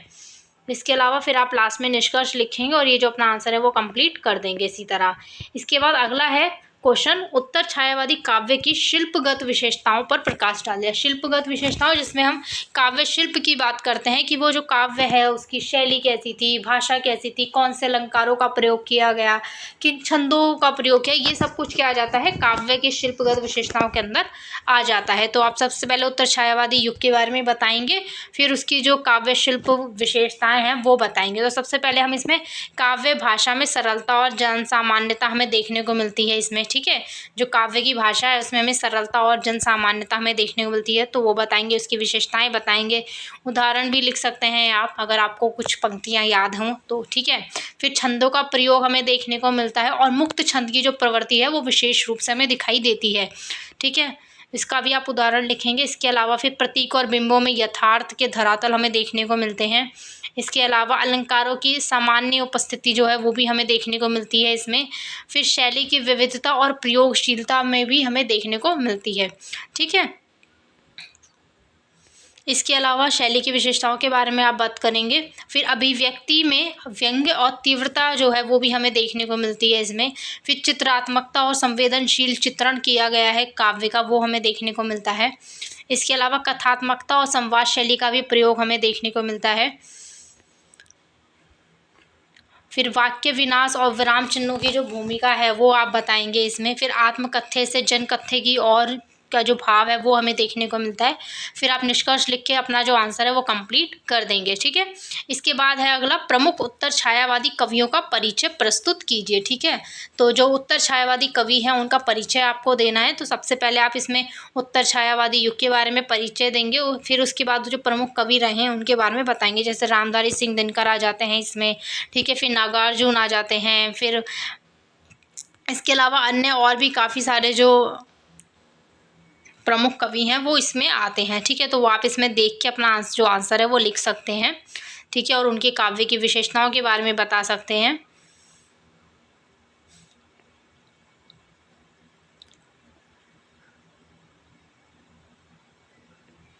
इसके बाद अगला क्वेश्चन है, प्रगतिशील काव्य धारा की पृष्ठभूमि बताते हुए प्रगतिशील चेतना की विकास प्रक्रिया का परिचय दीजिए। ठीक है, जो प्रगतिशील काव्य धारा थी इसकी पृष्ठभूमि आपको इसमें बतानी है, और उसके साथ में जो प्रगतिशील चेतना का जो विकास होता है उसकी जो प्रक्रिया थी उसके वो भी परिचय देना है। ठीक है, तो उसके बारे में आप इसमें बताएंगे, उसका परिचय देंगे।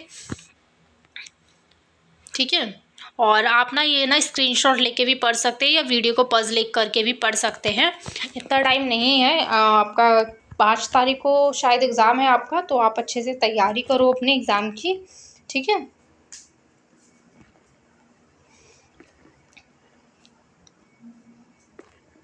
इसके बाद अगला क्वेश्चन है, प्रगतिशील काव्य धारा की विशेषताएं बताइए। ये वाला क्वेश्चन भी एग्जैक्ट एग्जाम में 2 बार पूछा गया है, रिपीट हुआ है ये क्वेश्चन। ठीक है, तो प्रगतिशील काव्य धारा के बारे में आप बताएंगे और सबसे पहले उसका परिचय देंगे, फिर उसकी जो काव्य धारा की जो विशेषताएं हैं उनकी बात करेंगे। ठीक है, तो इसमें हमें यथार्थवाद की प्रधानता देखने को मिलती है।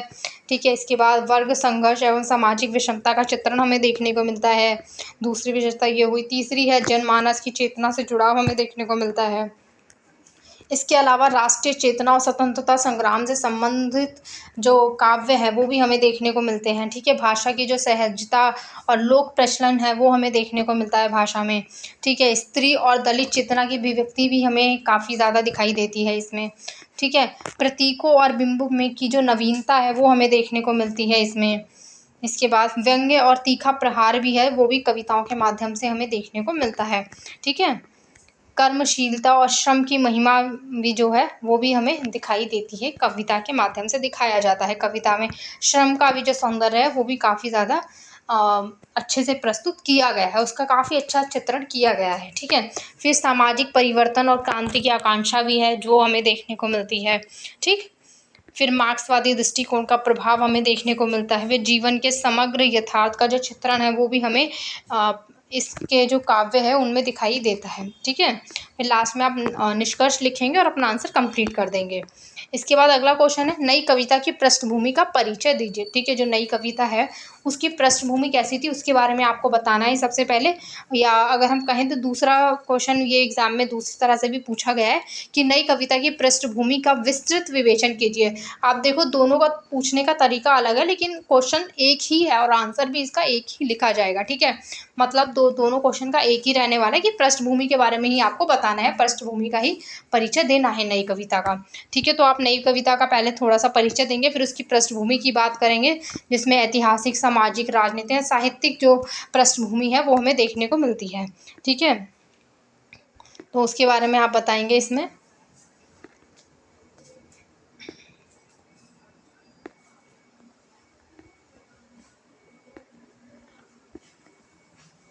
और लास्ट में निष्कर्ष लिख के अपना जो आंसर है वो कंप्लीट कर देंगे। ठीक है, इसके बाद अगला क्वेश्चन है, नई कविता की प्रमुख प्रवृत्तियों का उदाहरण सहित विवेचन कीजिए। ठीक है, जो नई कविता है उसकी जो प्रमुख प्रवृत्तियां हैं या हम कहें प्रमुख विशेषताएं हैं कविता की, उसके बारे में हमें बताना है और उनका ना उदाहरण सहित हमें विवेचना करनी है, उनका उदाहरण भी देना है। ठीक है, तो नई कविता का परिचय देंगे सबसे पहले आप, फिर इसकी जो प्रमुख कविता की जो प्रमुख विशेषताएं हैं, जो प्रवृत्तियां हैं उनकी बात करेंगे। सबसे पहले अगर हम विशेषता या प्रवृत्ति की बात करें तो वो आता है व्यक्तिवादी संवेदना की प्रधानता हमें देखने को मिलती है। ठीक है, इसके अलावा फिर दूसरी विशेषता आती है अस्तित्ववाद और अकेलेपन की अभिव्यक्ति हमें दिखाई देती है। तीसरी विशेषता आती है यथार्थ और विडंबनाओं की प्रस्तुति हमें देखने को मिलती है। ठीक है, अब इसके बाद अगली विशेषता है शहरी जीवन का यथार्थ चित्रण जो है वो भी हमें दिखाया जाता है। इसके बाद आता है भाषा और शिल्प में नवीनता हमें देखने को मिलती है। ठीक है, इसके बाद मध्य वर्गीय मानसिकता और विस्थापना की जो अनुभूति है वो भी हमें देखने को मिलती है इसमें। इसके अलावा प्रतीकों और बिंबों की विशेष भूमिका जो क्या रही है वो बताई जाती है, वो दिखाया जाता है हमें इसमें। ठीक है, संदेह और मूल्यहीनता की जो भावना है वो भी हमें देखने को मिलती है नई कविता के अंदर। कर्म कुंठा और आत्मविमर्श की जो भाव हैं वो भी हमें देखने को मिलते हैं इसमें। ठीक है, इसके अलावा समसामयिक राजनीतिक सामाजिक प्रश्नों पर भी टिप्पणी की जाती है। और लास्ट में आप निष्कर्ष लिख के अपना जो आंसर है वो कंप्लीट कर देंगे। ठीक है, इसके बाद अगला है नई कविता के प्रमुख कवियों का परिचय दीजिए। ठीक है, जो नई कविता है उसके जो प्रमुख कवि कौन कौन से रहे हैं उनका परिचय देना है आपको। तो नई कविता के सबसे पहले आप परिचय देंगे इसमें। ठीक है, नई कविता के बारे में बताएंगे क्या है, कैसे है, उसका समय काल की बात करेंगे। फिर आप उसके जो प्रमुख कवि रहे हैं उनकी बात करेंगे। तो सबसे पहले जो प्रमुख कवि आते हैं वो आते हैं अज्ञे। ठीक है, उनके बारे में आप बताएंगे, उनकी काव्य कृतियों के बारे में आप बताएंगे। फिर दूसरे कवि आते हैं शमशेर बहादुर सिंह। ठीक है, उनकी काव्य कृतियों के बारे में बताएंगे। फिर रघुवीर सहाय, उनका परिचय देंगे, उनकी काव्य कृतियों के बारे में, उनकी रचनाओं के बारे में बताएंगे आप। फिर कुंवर नारायण आते हैं, उनके बारे में भी आप बताएंगे। फिर केदारनाथ सिंह हैं, धर्मवीर भारती हैं। ठीक है, इसके अलावा सर्वेश्वर दयाल सक्सेना है, भवानी प्रसाद मिश्र हैं, धूमिल हैं। ठीक है, राजकमल चौधरी हैं, लीलाधर जुगड़ी, विजय देव नारायण शाही, ये क्या है, नई कविता के प्रमुख कवि आते हैं। ठीक है, फिर निष्कर्ष लिख के अपना जो आंसर है वो आप कंप्लीट कर देंगे। ठीक है, इसके बाद अगला क्वेश्चन है छायावाद की पृष्ठभूमि पर प्रकाश डालिए। ये क्वेश्चन भी आपका एग्जाम में 2 बार पूछा गया है, ये एक बार ये क्वेश्चन रिपीट हुआ है सेम। ठीक है, तो छायावाद की पृष्ठभूमि के बारे में बताएंगे। तो सबसे पहले आप छायावाद का परिचय देंगे। ठीक है, उसके बाद आप इसकी पृष्ठभूमि के बारे में बताएंगे। पृष्ठभूमि कहो या परिस्थिति कहो, दोनों बात एक ही है। मैं बार बार बोल रही हूँ कि कंफ्यूज मत होना एग्जाम में। पृष्ठभूमि की जगह परिस्थितियाँ भी पूछा जा सकता है। ठीक है, तो आप इसके बारे में बताएंगे और ये आप आंसर पढ़ सकते हैं इसमें से। ठीक है, सब कुछ क्या क्या परिस्थितियाँ रही थी, और लास्ट में निष्कर्ष लिख के जो अपना आंसर है वो कंप्लीट कर देंगे। इसके बाद अगला क्वेश्चन है प्रमुख छायावादी कवियों का परिचय प्रस्तुत कीजिए। जो छायावाद था उसके प्रमुख कवि कौन कौन से रहे हैं उनके परिचय देना है आपको। तो सबसे पहले आप इसमें छायावाद के बारे में बताएंगे, छायावाद का परिचय देंगे। फिर उसके जो प्रमुख कवि रहे हैं उनके बारे में बताएंगे। जैसे पहले कवि आते हैं जयशंकर प्रसाद आते हैं, उनका समय काल बताएंगे, उनका परिचय देंगे। फिर उनकी जो प्रमुख काव्य कृतियाँ रही हैं, जो रचनाएं हैं, उनके बारे में बताएंगे, विशेषताओं की बात करेंगे उनके काव्य की। ठीक है, फिर दूसरे आते हैं सुमित्रा नंदन पंत, उनका समय काल बताएंगे, उनका परिचय देंगे आप। फिर उनकी काव्य कृतियों के बारे में बताएंगे, उनकी विशेषताएं क्या रही काव्य की वो बताएंगे। फिर तीसरी आती है महादेवी वर्मा। ठीक है, उनका भी काफ़ी ज़्यादा महत्वपूर्ण स्थान है छायावादी युग में, और इनका परिचय देंगे आप, इनका समय काल की बात करेंगे। फिर इनकी काव्य कृतियों की बात करेंगे। फिर इनकी विशेषताएं बताएंगे काव्य की कौन कौन सी रही हैं। चौथे कवि आ जाते हैं सूर्यकांत त्रिपाठी निराला, तो इनका समय काल बताएंगे। ठीक है, इनका परिचय देंगे आप। फिर इनकी भी जो काव्य की प्रवृत्तियाँ हैं वो बताएंगे, विशेषताओं की बात करेंगे आप इसमें। ठीक है, इसके बाद आते हैं भगवती चरण वर्मा। ठीक है, राम कुमार वर्मा, नरेंद्र शर्मा, और लास्ट में आप निष्कर्ष लिख के अपना आंसर कंप्लीट कर देंगे। इसके बाद अगला क्वेश्चन है छायावाद की प्रमुख प्रवृत्तियों का उदाहरण सहित विवेचन कीजिए। ठीक है, छायावाद जो था उसकी प्रमुख प्रवृत्तियां कौन कौन सी थी, या हम कहें विशेषताएं कौन कौन सी थी, तो उनका उदाहरण के साथ आपको बताना है। और ये क्वेश्चन आपका एग्जाम में एक बार रिपीट हुआ है। ठीक है, तो ये ध्यान रखना। तो इसमें भी आप सबसे पहले छायावाद के बारे में बताएंगे, उसका परिचय देंगे।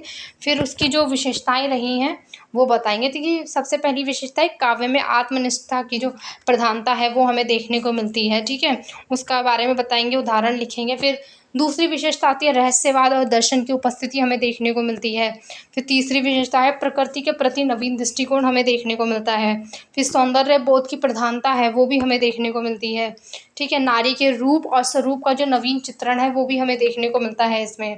ठीक है, इसके बाद प्रतीकात्मकता और बिंब योजना देखने को मिलती है। गीतात्मकता और लयात्मकता भी हमें देखने को मिलती है इसमें। ठीक है, वैयक्तिक वेदना और पीड़ा की जो अभिव्यक्ति है वो भी हम देखते हैं इस छायावाद में। ठीक है, और इसके अलावा भारतीय संस्कृति और पुरातत्व के प्रति जो अनुराग है वो भी हमें देखने को मिलता है। फिर दर्शन और आत्मचिंतन की गहराई हमें देखने को मिलती है। इसके साथ में भाषा की परिष्कृत शैली और संस्कृत निष्ठा जो है वो भी हमें दिखाई देती है। लास्ट में आप निष्कर्ष लिख के अपना जो आंसर है वो कंप्लीट कर देंगे। ठीक है, इसके बाद अगला क्वेश्चन है छायावाद की शिल्पगत विशेषताएं बताइए। ठीक है, तो ये क्वेश्चन भी आपका एग्जाम में रिपीट हुआ है। तो इसमें आपको बताना है कि जो छायावाद था उसमें जो कविताएं जो रचनाएं लिखी जाती थी उसमें शिल्पगत उसकी क्या विशेषताएं थी, वो किस शैली में, किस भाषा में, कैसे लिखा जाता था वो बताएंगे आप। ठीक है, तो सबसे पहले आप छायावाद का परिचय देंगे इसमें। ठीक है, उसके बाद उनकी जो विशेषताएं हैं उनके बारे में बताएंगे। अगर हम पहली प्रमुख विशेषता की बात करते हैं तो वो आता है प्रतीकात्मकता और बिंब योजना। ठीक है, दूसरी विशेषता रहती है शब्द संयोजन और भाषा की परिष्कृत शैली हमें देखने को मिलती है। तीसरी विशेषता रहती है कि छंदों की संगीतात्मकता और लयबद्धता हमें देखने को मिलती है। ठीक है, फिर इसके बाद है अलंकार योजना की सौंदर्यात्मकता हमें देखने को मिलती है। फिर प्रकृति चित्रण की कलात्मक शैली में किया गया है प्रकृति चित्रण। ठीक है, फिर इसके बाद वैयक्तिकता और आत्म संवेदना का भी जो है सौंदर्यपूर्ण निर्वाह किया गया है इसमें। इसके अलावा सातवीं विशेषता रहती है कि शैली की विविधता और प्रयोगशीलता हमें देखने को मिलती है। इसके साथ में संक्षिप्तता और भाव सघनता जो है वो भी हमें देखने को मिलता है। फिर लास्ट में हम निष्कर्ष लिख के अपना जो आंसर है वो कंप्लीट कर देंगे। ठीक है, इसके बाद अगला क्वेश्चन है प्रसाद योगीन हिंदी नाटक पर निबंध लिखिए। ये सेम क्वेश्चन जो पहला ऊपर लिखा है वो एग्जाम में सेम रिपीट भी हुआ है और ये एक और पेपर में दूसरा तरह से पूछा गया है कि प्रसाद योगीन हिंदी नाटकों का परिचय दीजिए। ठीक है, दोनों का मतलब दोनों का आंसर एक ही लिखा जाएगा। एक में हिंदी नाटक पर निबंध लिखना है और हिंदी नाटकों का परिचय देना है। दोनों एक ही चीज़ें हैं, दोनों में एक ही आंसर लिखा जाएगा। क्वेश्चन का अर्थ भी एक ही रहेगा। ठीक है, पर जो पहला वाला क्वेश्चन लिखा हुआ है, लिखने का जो तरीका है नाटक पर निबंध लिखिए, ये एग्जाम में 2 बार पूछा गया है और एक बार प्रसाद योगीन हिंदी नाटकों का परिचय दीजिए इस तरह से पूछा गया है। ठीक है, तो सबसे पहले आप प्रसाद योगीन हिंदी नाट्य जो है उस हिंदी नाटक का जो साहित्य है उसका परिचय देंगे सबसे पहले। फिर प्रसाद युग की जो पृष्ठभूमि है वो बताएंगे। फिर जयशंकर प्रसाद का क्या योगदान रहा उसके बारे में बात करेंगे। ठीक है, प्रमुख नाटक और उनका परिचय देंगे जयशंकर प्रसाद के। तो जयशंकर प्रसाद के 3 जो हैं फिर वो प्रमुख नाटक आ जाते हैं उसमें काफ़ी। ठीक है, फिर आप जयशंकर प्रसाद के जो प्रमुख नाटक हैं और उनका परिचय देंगे। ठीक है, जैसे पहले आते हैं चंद्रगुप्त नाटक उन्होंने लिखा है, फिर स्कंदगुप्त नाटक है, अजात शत्रु है, ठीक है, ध्रुव स्वामिनी है, फिर जन्मेजय का नागयज्ञ है और इसके बाद प्रसाद के जो नाटक हैं उनकी विशेषताओं की बात करेंगे आप। तो इसमें हम देखते हैं पहले ऐतिहासिक चेतना और राष्ट्रवाद हमें देखने को मिलता है। ठीक है, नारी चरित्रों की गरिमा हमें देखने को मिलती है, दार्शनिक दृष्टिकोण हमें देखने को मिलता है, फिर काव्यात्मक भाषा और शैली हमें देखने को मिलती है, फिर चरित्र चित्रण की जो सजीवता है वो हमें देखने को मिलती है, प्रसाद युगीन नाटकों का साहित्यिक महत्व क्या है उसके बारे में बताएंगे और फिर निष्कर्ष लिख के अपना जो आंसर है वो कंप्लीट कर देंगे। ठीक है, इसके बाद अगला क्वेश्चन है खड़ी बोली गद्य के विकास का परिचय दीजिए। ठीक है, जो खड़ी बोली गद्य है उसका विकास किस तरह से होता है उसके बारे में बताएंगे, उसका परिचय देंगे। तो हिंदी साहित्य में आप खड़ी बोली के बारे में बताएंगे, पहले उसका परिचय देंगे, फिर खड़ी बोली का संक्षिप्त भाषिक परिचय आप देंगे। ठीक है, इसके बाद प्रारंभिक काल में धार्मिक और प्रशासनिक लेखन के बारे में बात करेंगे, जिसमें हम बताएंगे खड़ी बोली का विकास किस तरह से होता है प्रारंभिक काल में। ठीक है, उसके बाद हम बात करेंगे भारतेंदु युग की कि उसमें खड़ी बोली का गद्य का जागरण किस तरह से हुआ। ठीक है, प्रमुख गद्यकार कौन कौन से रहे वो बताएंगे हम। ठीक है, द्विवेदी युग के बारे में बताएंगे कि गद्य का शुद्धतावादी का विकास होता है द्विवेदी युग के अंदर। ठीक है, इसके बाद छायावादी युग में भावात्मक गद्य का उदय होता है, ये बताना है। फिर प्रेमचंद का विशेष योगदान रहा है गद्य साहित्य में, उनकी बात करेंगे कि उन्होंने काफ़ी सारी कहानियाँ लिखी हैं, उपन्यास का सम्राट कहा जाता है, तो उनका विशेष क्या योगदान रहा प्रेमचंद का। ठीक है, उनकी कृतियाँ के बारे में बताएंगे, जैसे गोदान, गबन, सेवा सदन, कफन, ईदगाह, ये सभी आपने पढ़ी ही होंगी रचनाएं उनकी। ठीक है, इसके अलावा आधुनिक युग में गद्य का व्यापक विकास किस तरह से होता है वो बताएंगे। फिर प्रमुख विधाएं कौन कौन सी हैं, उपन्यास हैं, निबंध आलोचनाएं हैं। ठीक है, इन सब की बात करेंगे आप। फिर खड़ी बोली गद्य की प्रमुख विशेषताएं कौन कौन सी रही हैं वो बताएंगे। इसके बाद निष्कर्ष लिख के अपना जो आंसर है वो कंप्लीट कर देंगे। ठीक है,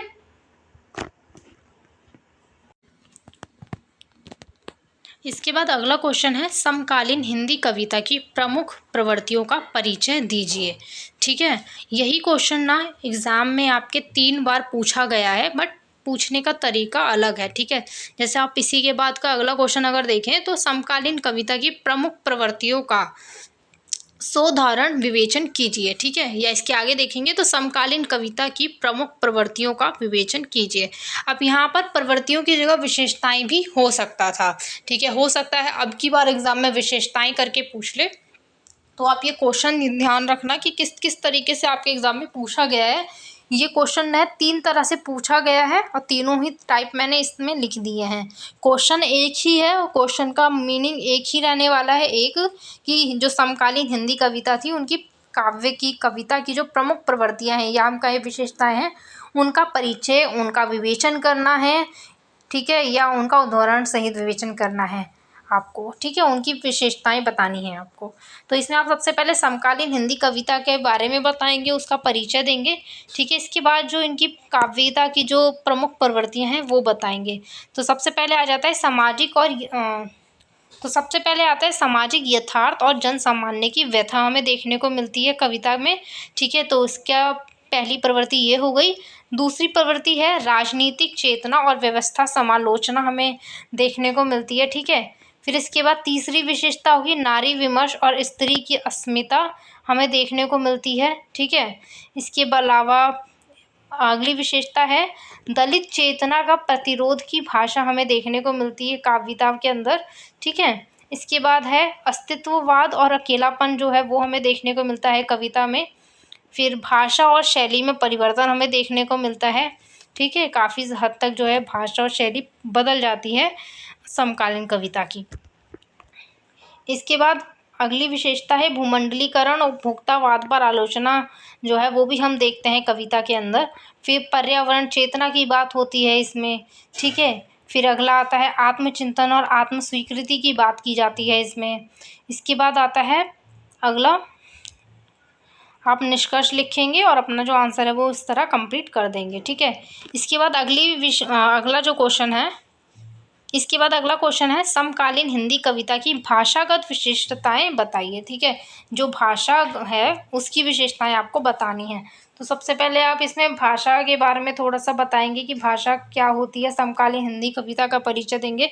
इसके बाद इसकी जो भाषागत विशेषताएं हैं वो बताएंगे। तो सबसे पहले इसमें आता है संप्रेषणीयता और संक्षिप्तता की बात करते हैं, ठीक है। ये हमें इसकी भाषा में हमें देखने को मिलती है।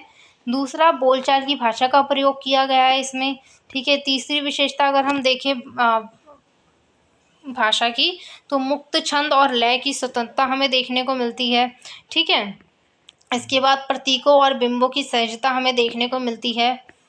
इसके अलावा व्यंग्य और कटाक्षपूर्ण भाषा है उसका प्रयोग किया गया है, ठीक है। फिर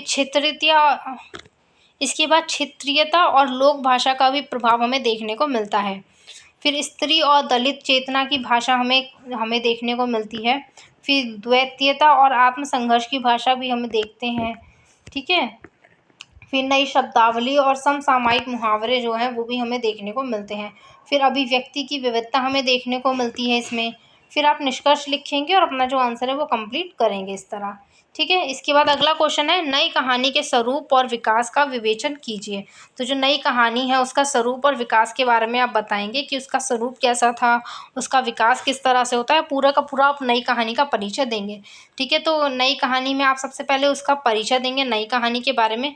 फिर नई कहानी की जो पृष्ठभूमि है वो बताएंगे। फिर नई कहानी का स्वरूप कैसा होता है उसकी बात करेंगे, जिसमें सबसे पहले आता है यथार्थवादी दृष्टिकोण हमें देखने को मिलता है। मनोवैज्ञानिक विश्लेषण से संबंधित हमें कहानियाँ देखने को मिलती हैं। कथ्य और भाषा में हमें सादगी देखने को मिलती है। आदर्शवाद का खंडन किया जाता है, ठीक है। वर्ग और लिंग चेतना हमें देखने को मिलती है। कहानी का निजीकरण हमें देखने को मिलता है। अब नई कहानी का विकास कैसे होता है तो वो बताएंगे। तो प्रारंभिक चरण की बात करेंगे सबसे पहले आप इसमें, ठीक है। 1950 से 55 का समय जो था वो प्रारंभिक चरण रहा है कहानी के विकास का। फिर विकासशील चरण की बात करेंगे। फिर परिपक्व चरण बताएंगे आप कब, ठीक है। फिर प्रमुख नई कहानीकार और उनकी कहानियों की बात करेंगे। तो सबसे पहले नाम आता है मोहन राकेश का, उनके बारे में बताएंगे, उनकी कहानियाँ के बारे में बताएंगे। राजेंद्र यादव आते हैं, कमलेश्वर आते हैं, मन्नू भंडारी आते हैं, ठीक है। इसके बाद भीष्म साहनी है। फिर नई कहानी की आलोचना की बात करेंगे आप, उसके बारे में बताएंगे। फिर नई कहानी का प्रभाव और विरासत क्या रही है वो बताएंगे। फिर निष्कर्ष लिखेंगे और अपना जो आंसर है वो कंप्लीट कर देंगे, ठीक है। इसके बाद अगला क्वेश्चन है प्रमुख प्रगतिवादी कवियों का परिचय प्रस्तुत कीजिए, ठीक है। जो प्रमुख प्रगतिवादी कवि रहे हैं उनका परिचय देना है, उनके बारे में बताना है आपको, ठीक। ठीक है। तो हिंदी साहित्य के बारे में आप बताएंगे, प्रगतिवाद का परिचय देंगे सबसे पहले, फिर उसके बाद आप इनके जो प्रमुख कवि रहे हैं प्रगतिवाद के, उनका परिचय देंगे, उनकी विशेषताओं के बारे में बताएंगे, ठीक है। फिर इसमें केदारनाथ का नाम है, त्रिलोचन शास्त्री का नाम है, ठीक है, शमशेर बहादुर सिंह हैं, रामविलास शर्मा हैं, गजानन माधव हैं जिन्हें मुक्तिबोध के नाम से जानते हैं हम, ठीक है, धूमिल हैं। फिर इन सभी के बारे में आप परिचय देंगे और लास्ट में इस तरह आपका आंसर जो है वो कंप्लीट हो जाएगा। फिर इसके बाद अगला क्वेश्चन है, प्रयोगवाद के प्रमुख कवियों का परिचय दीजिए, ठीक है। जो प्रयोगवाद है उसके जो प्रमुख कवि रहे हैं उनका परिचय देना है आपको, ठीक है। तो प्रयोगवाद के बारे में आप बताएंगे कि प्रमुख, सबसे पहले उनका प्रयोगवाद का परिचय देंगे, फिर जो उस युग के जो प्रमुख कवि रहे हैं उनका परिचय देंगे, ठीक है। तो सबसे पहले इसमें नाम आता है अज्ञेय का, ठीक है, फिर शमशेर बहादुर सिंह आते हैं, ठीक है, रघुवीर सहाय हैं, सर्वेश्वर दयाल सक्सेना हैं, ठीक है, फिर भवानी प्रसाद मिश्र हैं, केदारनाथ सिंह हैं, इसके अलावा धर्मवीर भारती हैं, ठीक है। इन सभी के बारे में बताएंगे आप और अपना आंसर कंप्लीट करेंगे। इसके बाद अगला क्वेश्चन है, प्रयोगवाद की प्रमुख प्रवृत्तियों पर प्रकाश डालिए, ठीक है। जो प्रयोगवाद है उसकी प्रमुख प्रवृत्तियां कौन कौन सी रही हैं उन पर प्रकाश डालना है, उनके बारे में बताना है आपको। तो प्रयोगवाद का आप सबसे पहले परिचय देंगे, ठीक है, फिर बाद में आप इसकी जो प्रमुख प्रवृत्तियां रही हैं उसके बारे में बताएंगे। तो सबसे पहले हम इसमें व्यक्तिवाद और आत्मबोध की प्रधानता देखते हैं, ठीक है, उसके बारे में बताएंगे। फिर अस्तित्ववादी दृष्टिकोण हमें देखने को मिलता है। दूसरी विशेषता की या प्रवृत्ति की बात करें तो बौद्धिकता और चिंतन प्रधानता हमें देखने को मिलती है, ठीक है। नवीन प्रतीकों, बिंबों और मिथकों का प्रयोग हमें देखने को मिलता है। शिल्प और संरचना में भी हमें नवीनता देखने को मिलती है। सामाजिक यथार्थ की आंतरिक व्याख्या जो है वो की जाती है इसके अंदर, ठीक है। फिर भाषा और अभिव्यक्ति में प्रयोगशीलता हमें देखने को मिलती है। इसके अलावा कला की स्वायत्तता और साहित्य का एस्थेटिक सरोकार जो है वो हमें देखने को मिलता है, ठीक है। सांस्कृतिक एवं मनोवैज्ञानिक गहराई जो है वो भी हमें देखने को मिलती है। नग्न यथार्थ और जीवन की जो जटिलताएं हैं उनका भी चित्रण किया गया है। इसके बाद लास्ट में आप निष्कर्ष लिख के अपना जो आंसर है वो कंप्लीट कर देंगे, ठीक है।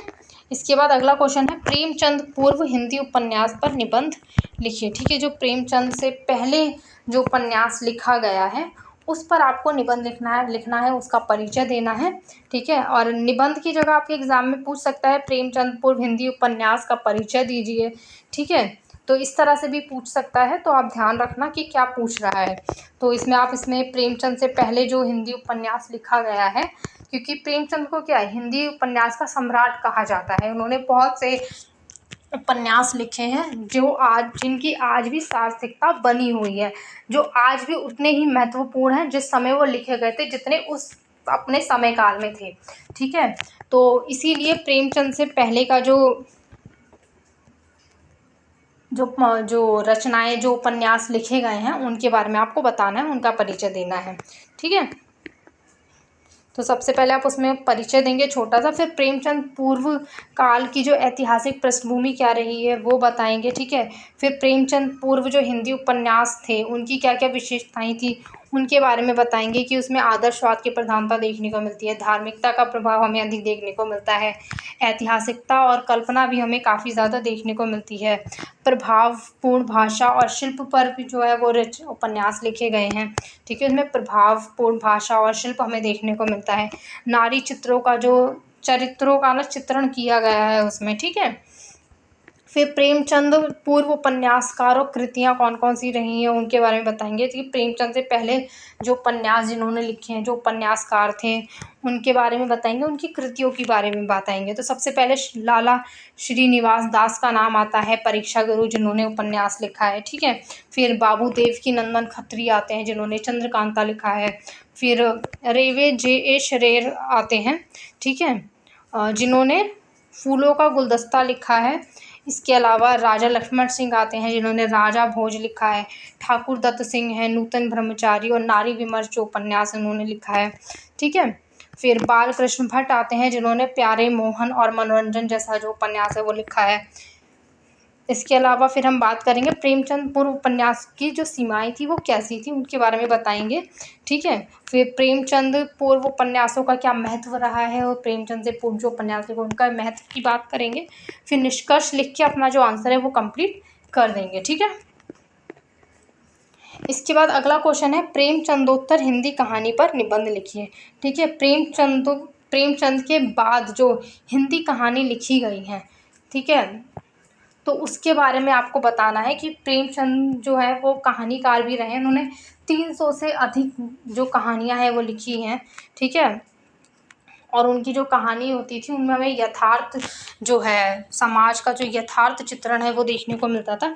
इसमें आपको प्रेमचंद के बाद जो कहानियाँ लिखी गई हैं, ठीक है, जब तक जो प्रेमचंद का समय काल रहा जब उन तक उन्होंने रचनाएं लिखी, उसके बाद जो कहानियाँ लिखी गई हैं उसके बारे में उसका परिचय देना है आपको, उस पर निबंध लिखना है। ठीक है, तो सबसे पहले आप प्रेमचंदोत्तर हिंदी कहानी का परिचय देंगे कि वो क्या है। ठीक है, ये सब आप उसके अंदर लिखेंगे। फिर प्रेमचंद पूर्व से उपन्यास लेखन की जो पृष्ठभूमि है उसके बारे में बताएंगे आप। ठीक है, फिर प्रेमचंद पूर्व उपन्यास की जो प्रमुख प्रवृत्तियाँ रहीं वो बताएंगे। तो ये आप इसका आंसर देखेंगे, ठीक है, लिख लेंगे।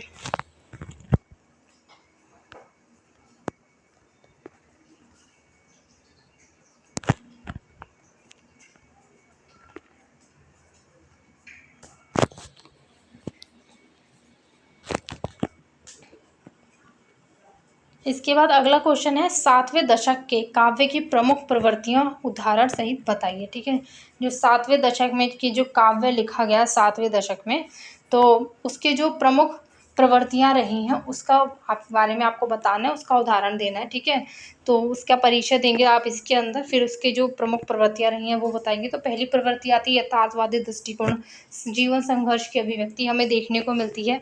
ठीक है, इसके बाद फिर आत्मबोध अस्तित्ववादी चिंता जो है वो हमें देखने को मिलती है इसके अंदर। इसके बाद हम देखते हैं नग्न यथार्थ और विडंबनात्मक चित्रण हमें देखने को मिलता है। ठीक है, इसके अलावा फिर सामाजिक राजनीतिक चेतना और जन पक्षधरता हमें देखने को मिलती है इसमें, ये एक प्रवृत्ति रही है। शहरी जीवन और अकेलेपन की अनुभूति भी जो है हमें देखने को मिलती है। फिर सांस्कृतिक शरण और परंपराओं से संघर्ष जो है वो हमें देखने को मिलता है इसमें। ठीक है, इसके अलावा भाषा और शैली में प्रयोगशीलता हमें देखने को मिलती है। स्त्री चेतना और नारी अनुभव की प्रस्तुति जो है वो भी हमें देखने को मिलती है इसमें। फिर कवि का आत्मसंदेह और आत्म आलोचना जो है वो हमें देखने को मिलता है। इसके अलावा अगली जो लास्ट प्रवृत्ति है वो है रूपात्मक विविधता और संरचनात्मक नवीनता जो है वो भी हमें देखने को मिलता है।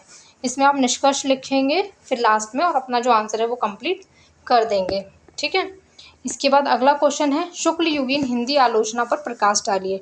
ठीक है, जो शुक्ल जो आचार्य रामचंद्र शुक्ल हैं, ठीक है, उनका जो समय काल रहा है उसी को शुक्ल युग कहा जाता है वो अधिक लिखी हैं। ठीक है, तो उन्होंने जो हिंदी आलोचना लिखी हैं उनकी हिंदी आलोचना पर प्रकाश डालना है आपको। तो सबसे पहले आप हिंदी जो शुक्ल युग है उसके बारे में बताएंगे, इसमें आप फिर रामचंद्र शुक्ल जो हैं उनका परिचय देंगे। ठीक है, फिर शुक्ल युग की जो पृष्ठभूमि है वो बताएंगे। इसके बाद फिर जो शुक्ल युग में जो हिंदी आलोचना की जो प्रमुख प्रवृत्तियाँ रही हैं उसकी बात करेंगे। तो पहली जो प्रवृत्ति आती है या हम कहें विशेषताएं आती हैं वो आता है ऐतिहासिक दृष्टिकोण की स्थापना हमें पहले देखने को मिलती है उसमें। फिर दूसरा आता है जीवन सापेक्ष दृष्टिकोण जो है वो हमें देखने को मिलता है उसमें। इसके बाद फिर तीसरी जो प्रवृत्ति है वो है समाजवादी और लोक धर्मी दृष्टिकोण हमें देखने को मिलता है। फिर तात्विक और तर्क संगत विश्लेषण हमें देखने को मिलता है। इसके अलावा साहित्यिक सौंदर्य का जो विवेचन है वो हम देखते हैं। फिर अगली जो विशेषता है या हम कहें प्रवृत्ति है वो है रचना और रचनाकार का पृथक्करण जो है वो हम देखते हैं। ठीक है, उनके आलोचना में। फिर मौलिकता और निष्पक्षता जो है वो भी हमें दिखाई देती है उसके अंदर। फिर हिंदी गद्य और आलोचना का जो भाषा का विकास होता है, तो किस तरह भाषा का विकास होता है हिंदी गद्य और आलोचना में वो हम देखते हैं उनके आलोचनाओं के अंदर। फिर शुक्ल युग आलोचना का क्या प्रभाव रहा साहित्य में, ठीक है, उसका क्या महत्व रहा है हिंदी आलोचना का हिंदी साहित्य के क्षेत्र में, तो उसके बारे में आप बताएंगे इसमें। ठीक है, फिर लास्ट में आप इसमें निष्कर्ष लिखेंगे और जो आपका जो आंसर है वो कंप्लीट हो जाएगा।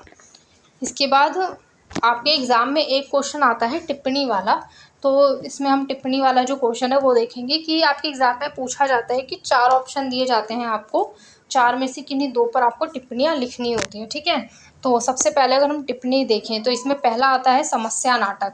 ये वाला जो टिप्पणी है ये आपके एग्ज़ाम में 2 बार पूछी गई है, एक बार ये एग्ज़ाम में आपके रिपीट हुआ है। तो समस्या नाटक क्या है, इसके बारे में आप सबसे पहले बताएँगे। हिंदी जो नाटक है उसी साहित्य की अलग एक विधा रही है नाटक की, ठीक है, जिसके अंदर आता है ये। तो इसके बारे में आप बताएँगे। फिर दूसरे जो टिप्पणी है वो है प्रमुख प्रयोगवादी कवि के बारे में आपको बताना है। जो प्रयोगवाद था युग रहा है उसमें जो प्रमुख कवि कौन कौन से रहे हैं उनके बारे में आप बताएंगे, ठीक है। और इन सभी के बारे में हम ऊपर क्वेश्चंस में भी पढ़ चुके हैं। सारे जो लॉन्ग क्वेश्चन थे उन सभी में हमने देख लिया है कि कौन कौन से प्रमुख कवि रहे हैं, कौन सी प्रवृत्तियाँ रही हैं, विशेषताएं रही हैं, ठीक है। फिर अगला है ये प्रेमचंद पूर्व कहानी, ये तीसरा है। तो प्रेमचंद से पहले की जो कहानियाँ लिखी गई हैं उसके बारे में आप उसका परिचय देंगे इसके अंदर। उसके बारे में आप बताएंगे कि जो प्रेमचंद ने जिस समय काल, जो उनका समय काल रहा, ठीक है, प्रेमचंद के समय काल से जो पहले की जो रचनाएं लिखी जाती थी, जो कहानियाँ लिखी गई उसे प्रेमचंद पूर्व कहानी कहा जाएगा। तो उसके बारे में आप बताएंगे, ठीक है। इसके बाद आप इसी तरह आपका जो ये वाला जो क्वेश्चन है इसका भी आंसर इसी तरह कंप्लीट हो जाएगा। फिर अगला आएगा नुक्कड़ नाटक, ठीक है। तो नुक्कड़ नाटक के बारे में आप बताएंगे। ये भी एक नाटक की ही विधा है, ठीक है। तो नुक्कड़ नाटक के बारे में आप बताएंगे इसमें।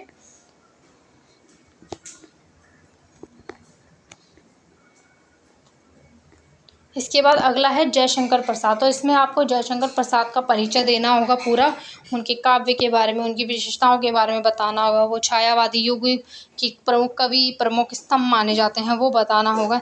ये सभी कुछ आपको इनके बारे में लिखना होगा, प्रेमचंद के बारे में, ठीक है। फिर प्रगतिवाद की देन क्या रही है, ठीक है, तो उसके बारे में आप बताएंगे, आप इसमें लिखेंगे, ठीक है। तो ये आपका ये आंसर है, आप देख लो। इसके बाद अगला है छायावादी काव्य की भाषा। तो जो छायावाद रहा है उसकी काव्य की भाषा कैसी थी उसके बारे में आप पूरा बताएंगे। तो इसमें आप सबसे पहले छायावाद युग के बारे में बताएंगे, उसकी कुछ विशेषताएं के बारे में बताएंगे, ठीक है। फिर उसकी जो काव्य की जो भाषा रही है वो बताएंगे कि कौन कौन सी भाषाएं रही हैं, काव्य की जो विशेषताएं हैं, काव्य की भाषा की जो विशेषता है वो बताएंगे, ठीक है। इसके बाद तीसरा आता है, इसके बाद अगला है साठोत्तरी कहानी, ठीक है। 1960 के बाद के समय में जो कहानियाँ लिखी गई हैं, ठीक है, उसको साठोत्तरी कहानी के नाम से जानते हैं। तो 1960 के बाद जो कहानियाँ लिखी गई उसे साठोत्तरी कहानी कहते हैं, ठीक है। तो ये वाला क्वेश्चन भी जो है वो आपके एग्ज़ाम में 2 बार पूछा गया है, ये एक बार रिपीट हुआ है आपके एग्ज़ाम में। तो आप साठोत्तरी कहानी के बारे में बताएंगे कि वो किस तरह की साहित्य धारा रही है, ठीक है। तो वो बताएंगे आप इसमें। साठोत्तरी कहानी के जो प्रमुख कहानीकार रहे हैं उनके बारे में बताएंगे, क्या विशेषता थी वो उसकी बात करेंगे आप, ठीक है। फिर अगला है अंग्रेज़ों की शिक्षा नीति, ठीक है। तो इसमें आप अंग्रेज़ों की जो शिक्षा नीति किस तरह की उन्होंने लेकर आए थे वो भारत में, तो उसके बारे में आप बताएंगे, ठीक है।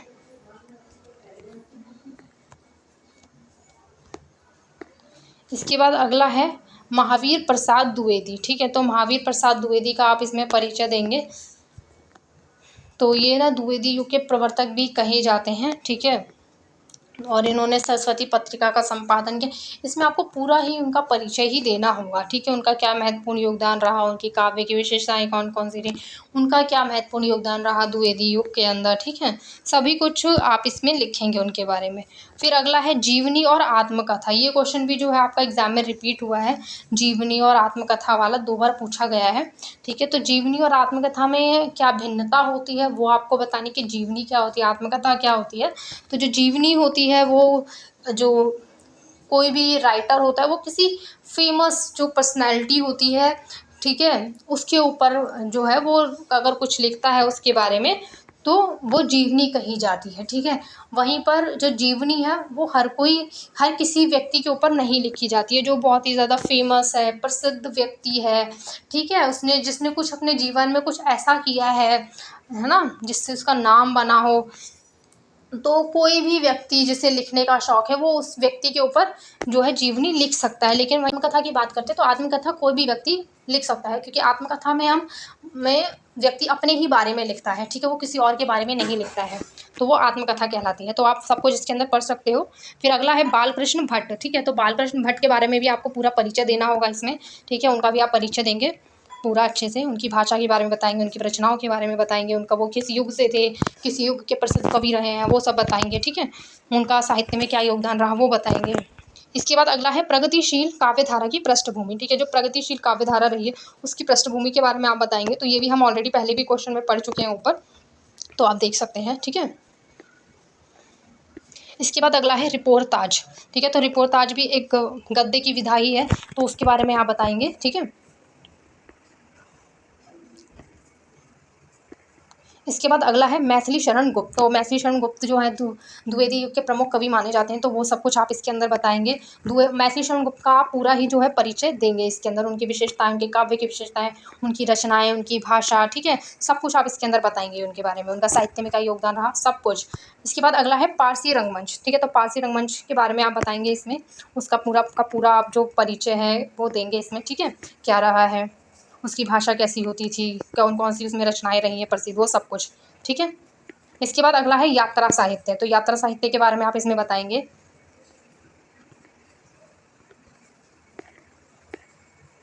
फिर इसके बाद है नागार्जुन, ठीक है, नागार्जुन के बारे में आपको बताना है कि ये एक महान कवि, उपन्यासकार, चिंतक और जन कवि रहे हैं ये, तो इनका पूरा आप परिचय देंगे, ठीक है। ये छायावादी जो प्रभाव से होकर प्रगतिशील जो यथार्थवाद है उसकी ओर बढ़ते हैं, उनका पूरा परिचय देंगे आप, उनकी जो काव्य की विशेषताएं रही हैं, ठीक है, उनकी भाषा के बारे में बताएंगे, उनकी रचनाओं के बारे में बताएंगे, सब कुछ आप इसके अंदर उनका पूरा एक संक्षिप्त परिचय देंगे इसमें, ठीक है। इसके बाद अगला है द्विवेदी युगीन हिंदी नाटक, ठीक है, जो द्विवेदी युग में हिंदी नाटक लिखे गए उनके बारे में आप बताएंगे, उसका पूरा परिचय देंगे, ठीक है।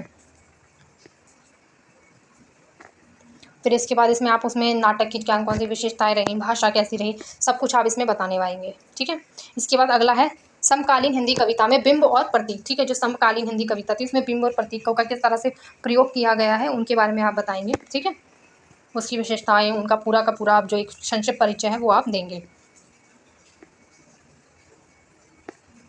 इसके बाद अगला है भारतेंदु के नाटक, ठीक है, जो भारतेंदु थे उनके नाटकों के बारे में, उनके नाटक का परिचय आप देंगे। तो सबसे पहले आप भारतेंदु हरिश्चंद्र के बारे में बताएंगे, फिर उनके नाटकों का परिचय देंगे आप एक संक्षिप्त में, ठीक है, जैसे उन्होंने अंधेर निगरी लिखा है, भारत दुर्दशा लिखा है, सत्य हरिश्चंद्र, ठीक है, नील देवी, इसके अलावा अन्य कई जो नाटक हैं उन्होंने लिखे हैं, फिर उनके नाटकों की आप विशेषताओं के बारे में बताएंगे, फिर ठीक है, और लास्ट में निष्कर्ष लिखिए, जो अपना आंसर है वो कंप्लीट कर देंगे।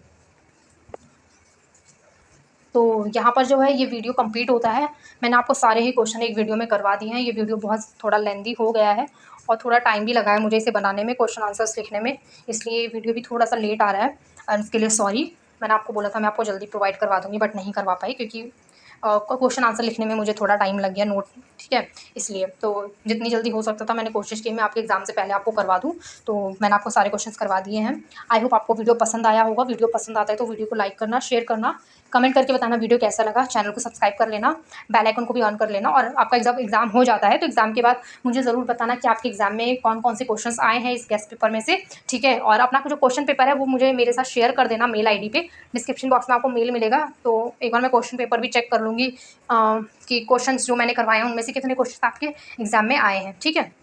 तो अपना एग्ज़ाम अच्छे से देना। Bye bye, all the best.